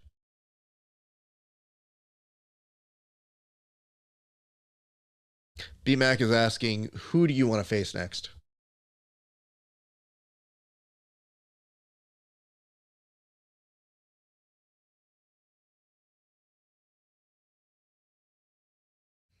Nicky Rod says he's at a place where he feels like he is the best grappler in the world. So if you guys want the smoke, just hit him up in the DMs. Which oddly, if he wasn't married, would also serve as a pickup line. Very strange. Arturo Ways, it says Pixley should stand back up. I mean, that's what you would hope. What's up, Jits Mom? Good to see you. Bumps and bruises. You joined for a minute. Thanks, you guys. I mean, let me put it to you this way. I think Nicky Rod did what needed to be done here tonight. An excellent job performing, an excellent job all around. It's what you want in your main event. Gave you a little bit of everything. I mean, gave you some of the wrestling, gave you the mount work, gave you the body lock pass. And then when he took the back, he's very good at finishing from there. That is always going to be like his highest premium. And I see that tonight on the broadcast team, they actually brought in Hamalo Bahal. So that was kind of cool to see. So let's do this. Let's give a few. I know for sure I have to give one toast this evening. And that toast is supposed to go out to our pal, one Canuto, the Hanach Canuto. So before we do that, I just want to make sure I'm not missing anything. Oh, yeah, we got to do him. Yep, for sure. All right. So this one is going to go out to our good friend, Renato Canuto. Hey, brother, congratulations to you. So happy for your win. I mean, listen, dude, you and PJ are the best of rivals. We got mad love for both of you guys, and beating him is big congrats to you. Let's do an interview, and maybe we do this one in person. I'll be in Vegas for the PGF, so let's get together soon, sir, and I hope all is well. Always mad love for you, sir, and congratulations. And by the way, I think you come off best in the PGF documentary. I think of all the athletes, I think you are the smiliest. And when you started calling for stalling from behind the black curtain, dead, dying, dead. Anyway, hope to see you soon. Let's do an interview, brother. Much love. Cheers. And then we saw overtime with Ronaldo. Dante Leon, we did the submission cheers for. We did it for some. We don't need to do it for that one. We said congrats to them. But yeah, so we took care of our guys. Nicky Rod, unfortunately, you do not get a cheers tonight because you didn't finish in regulation. But it was impressive, so I will give you that. Nonetheless, while we got you guys here, it's a good time to remind you guys, like, comment, subscribe, give us some love, give us some appreciation. Before I sign off, I should say, tell us what your favorite moment from tonight was. For me, I still feel like the match of the night, man, early on, I felt like it was Gabriel Souza and Justin Cisneros. I'll have to wake up in the morning and see how I feel about that one. I think the PJ Barch and Renato Canuto might have edged them out. Now, I know those kids, Souza and Cisneros, were nonstop energy. I just feel like we got a result in the PJ and Canuto match with seconds to go. And I feel like on any given day, those boys could take it. But I feel like Cisneros and Souza, they did a good job. They were very good. Still potentially for some people could be the match of the night. And of course, big shout out Nicky Rod. What an incredible performance here tonight. Just great stuff. And got it done and against a very, very tough opponent. So you got to admire Nicky Rod's ability, because I'll tell you this much. If I win $1 million, y'all ain't seeing me. I win $1 million, you guys will not see me competing anymore. I'm like, yo, I can't be bothered to get out of my house for less than 20K. So, just saying. A few things you can do for us. First and foremost, if you like our show, give us a like and a subscribe. It really does make a difference. We really do appreciate it. It really, really is the best. So that's the first you can do for us at the Grappling Hour. You can also join us on our Patreon, patreon.com/grappling hour. $5 a month, you see our interviews 30 days before anybody else. And for a few extra dollars, you can see extra bonus content that's not available anywhere else. A few other things, if you want some Grappling Hour merch, like this shirt, look at this. /merch. All of that prize money that I make from that goes directly back into the show, buys us cool equipment like this mic, this computer, the sound system, the cameras, the lights, all that stuff. So we make good use of that stuff as much as possible. And then last couple notes, much love and appreciation to all of you guys who tuned in to watch tonight. It always means the world to me that you guys rock with us. It never is lost on me. We love you guys, and we know some of you were new, so we hope that we made new fans of you guys. But you can also find us on literally every single platform at Grappling Hour. So you can find us at Grappling Hour on YouTube, Twitch, Twitter, Instagram, Facebook, all of them.